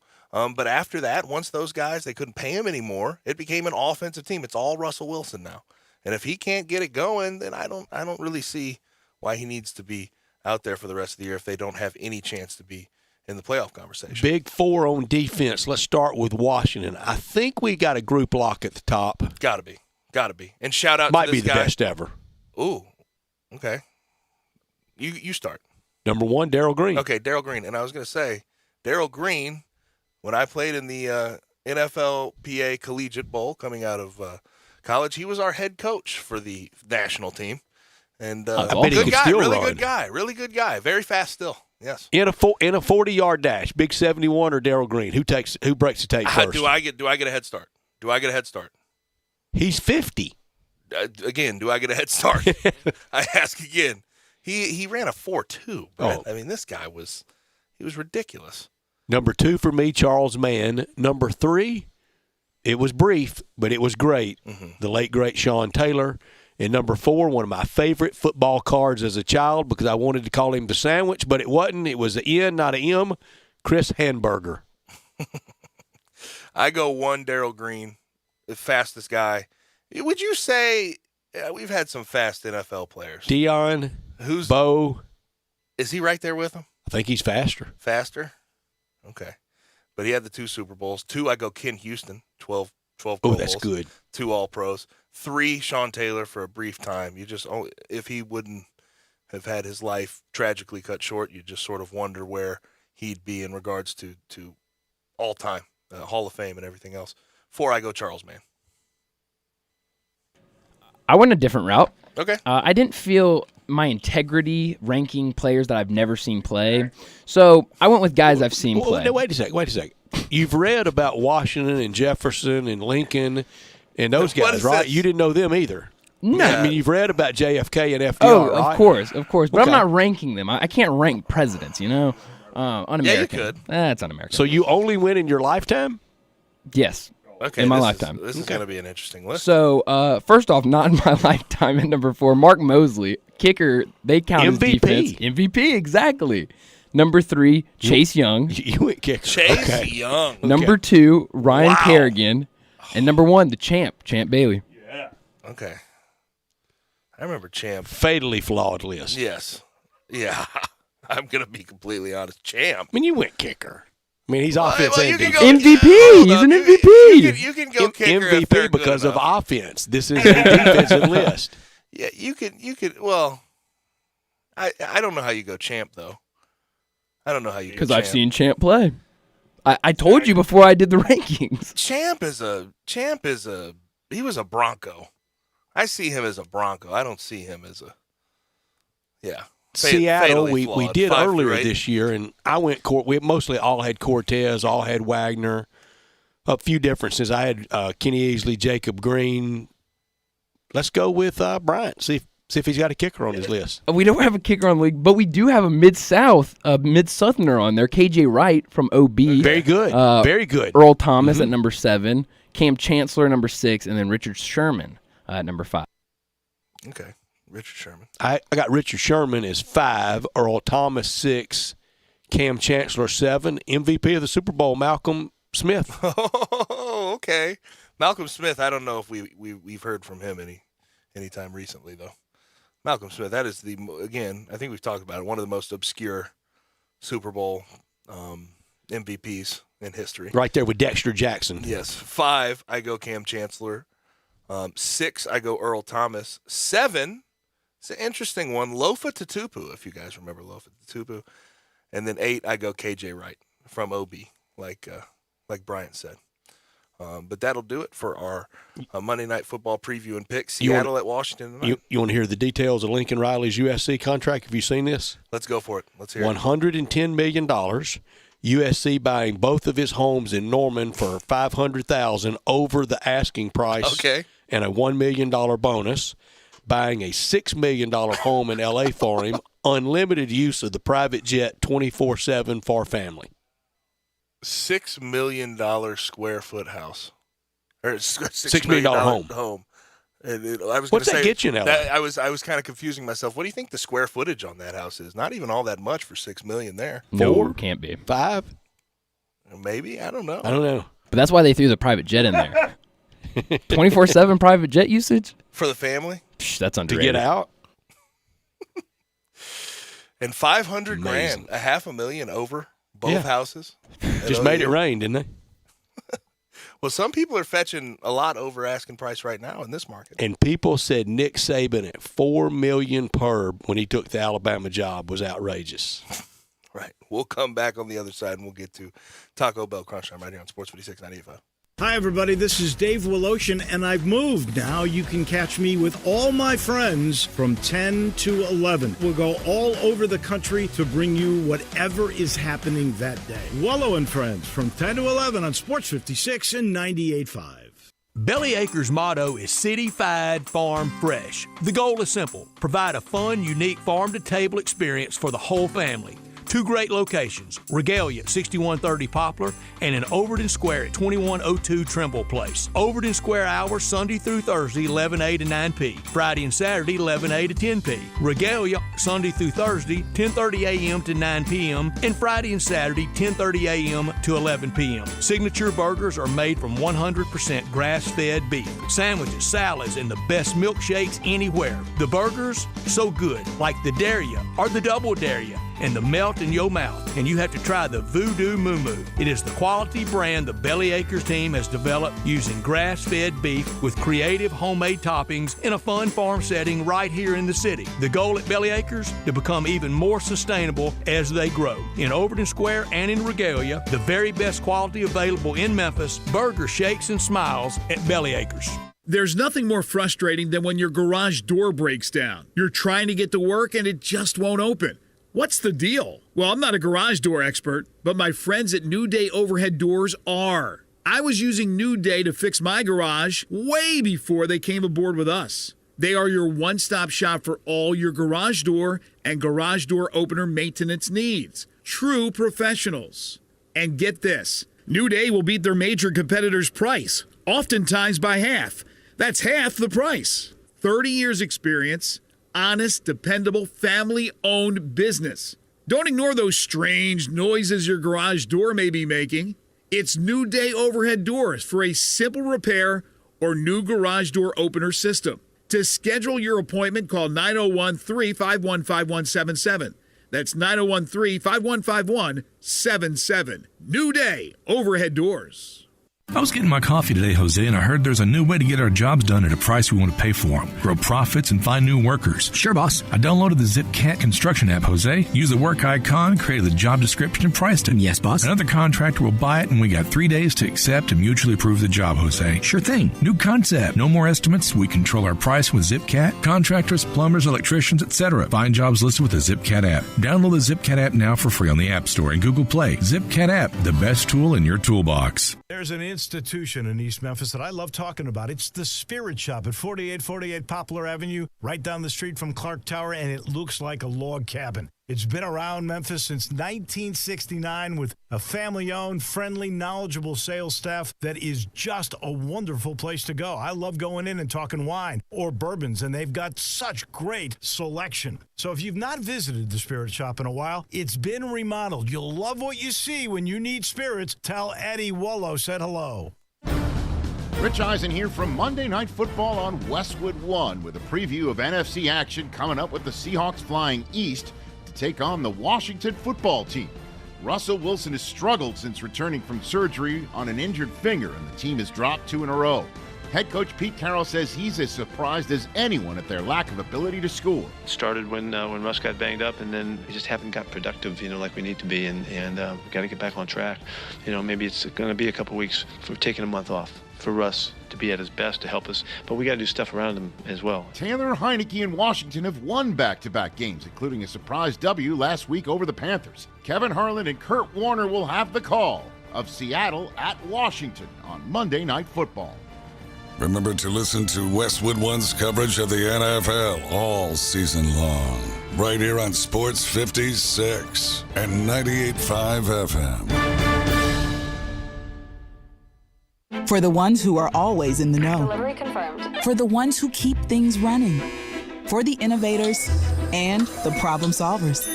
Grainger offers supplies and solutions for every industry, experienced staff at local branches, and free access to experts to help answer your toughest questions. So whatever challenge you face, we have the knowledge and products to help. Call, click Grainger.com, or just stop by. Grainger, for the ones who get it done. Get in zone, AutoZone. Welcome to AutoZone. What are you working on today? So your wipers are streaking. It might be time for a new set. We've got a great deal to help you get the job done and be ready for the weather ahead. Right now, you can get a $15 AutoZone gift card by mail or email when you buy 2 Bosch Envision wiper blades. And we've got even more ways to shop. Just order online with our free same-day store pickup or next-day delivery. Get in zone, AutoZone. Start your job today at AutoZone.com. Restrictions apply.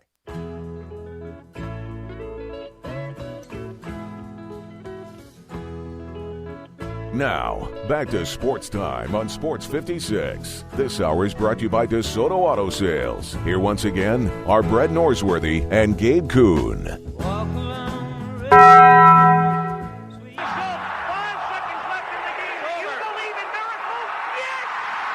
crazy, folks! Go crazy! This is for all the biggest crunch time. You are looking live. In your life have you seen anything like that? Goodbye! It's obviously crunch time. Hammer, nail, coffin, this baby is over. Looking for something new at Taco Bell? Try the original tacos meets the instant classic, nacho fries. There's bound to be some magic. Nacho fries are essentially building blocks for culinary imagination. Slightly seasoned, go with bold spices. Warm nacho cheese and sour cream, loaded taco fries are covered with seasoned beef, nacho cheese sauce, ranch, tomato, and shredded cheese. In short, the legend of nacho fries lives on. Brett, what I learned today is that the quarterback transfer market is going to be pure insanity going into this offseason. We already have a bunch, but there's 2 that have been added. Today, Spencer Rattler announced that he's going to be transferring from Oklahoma, and over the weekend, Dylan Gabriel says he's going to transfer from UCF to somewhere.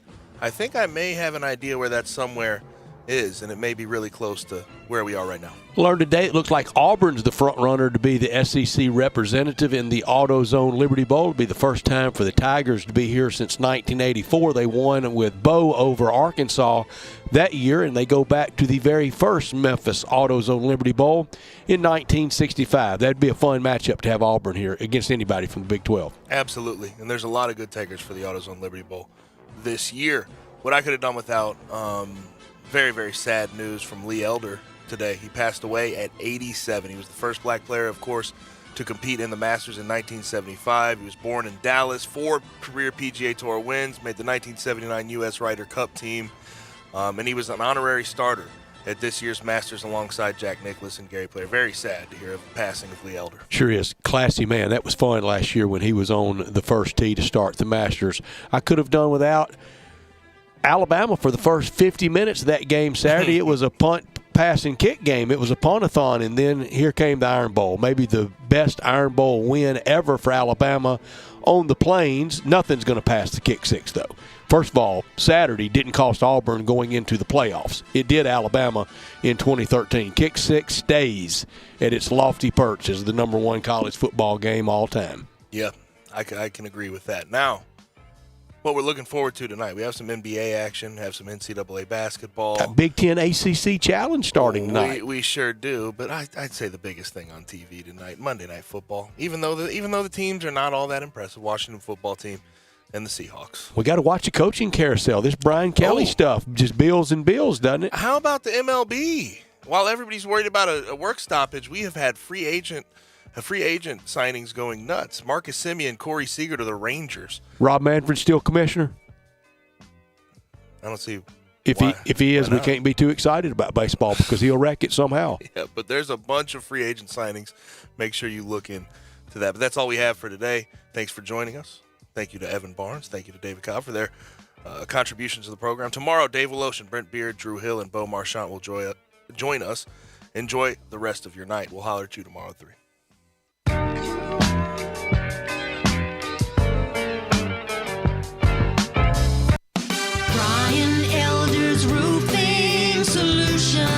I'm Brian Elder, 867-0303. Hurricane season is upon us. Is your roof ready? Are your shingles laying down and sealed properly? Call me right now, 867-0303. They say you get what you pay for. That's why my opinion is free. Maybe you've got years of life left in your roof. If so, I'll tell you that. But if I find storm damage or a compromised roof system, I'll lay out some options for you. Don't let them tell you it needs to be replaced if it only needs a repair. Call me, 867-0303. Has your insurance company already seen it and rejected your claim? Maybe they're correct. Most of the time, they're not. They do tend to become more reasonable once I get involved, though. 867-0303. I'll measure your roof from outer space or BrianElderRoofing.com. Call 867-0303. Brian Elder's Roofing Solutions. The Black Friday sales event is going strong at Gossett Chrysler Jeep Dodge Ram Fiat on the Pike. Take your pick, 2021 Jeep Grand Cherokee Laredo 4x2 or 2021 Jeep Wrangler Sport, your choice. $549 a month, and they're not leases, you own them. 2021 Chrysler 300 Touring, $31,945 or $469 a month. And hit the road hard in 2021 Dodge Charger, $32,565 or $478 a month. Plus top dollar for your trade at Gossett Chrysler Jeep Dodge Ram Fiat. So if you're looking for our best deal, drive past the rest and come to the best during the Black Friday sales event or shop online, GossettMotorCars.net. If you want it, we got it at Gossett Motorcars. All 75 months at 3.99 APR, $3,500 down payment, must finance through Chrysler Cherokee MC 814-357, MSRP $39,900, Wrangler MW 791,095, MSRP $39,045, Charger XST MH 66,088,7, MSRP $34,065, includes all rebates and incentives, PF 695, excludes tax, title, and license with approved credit. See dealer for complete details. Offer valid through the end of the month. Dealer stock only. I'm with John Virgos in the alley at the world-famous Rendezvous. John, it's so good to see you. How are things at the restaurant? Brett, things in the restaurant are fine, but like all restaurateurs will tell you, things are still not back to normal. Supply chains are interrupted. One week we can't find charcoal. Another week we're short on ribs. Another week they can't find the plastic bottles to fill our sauce jars with. I've watched in awe as our fellow Memphis restaurateurs have worked their way through these past months. John, always new and exciting things at the Rendezvous. People know we have Greek salad, vegetarian red beans and rice, and vegetarian nachos. But now we have desserts. Miss Barbara of O Taste and See has individually wrapped some wonderful desserts. We have key lime pie, chess pie, chocolate chess pie, and pecan pie. Not pecan pie, pecan pie. We also have a new twist at the Rendezvous. We now have outdoor dining. It's in the side alley along the Rendezvous, not the one in the front. And depending on the weather and depending on staffing, please call ahead to make sure we're open. And we hope it becomes a mainstay here at the Rendezvous. Mr. Charlie Virgos' world-famous Rendezvous in the alley in downtown Memphis. Meet Bob Minetti. In 2016, he was diagnosed with pancreatic cancer. Bob participated in a clinical trial that included cutting-edge radiation therapy and surgery. He's been in remission since completion. I'm Keisha Sharp. Since losing my mother to pancreatic cancer, I've been working to share the kind of state-of-the-art work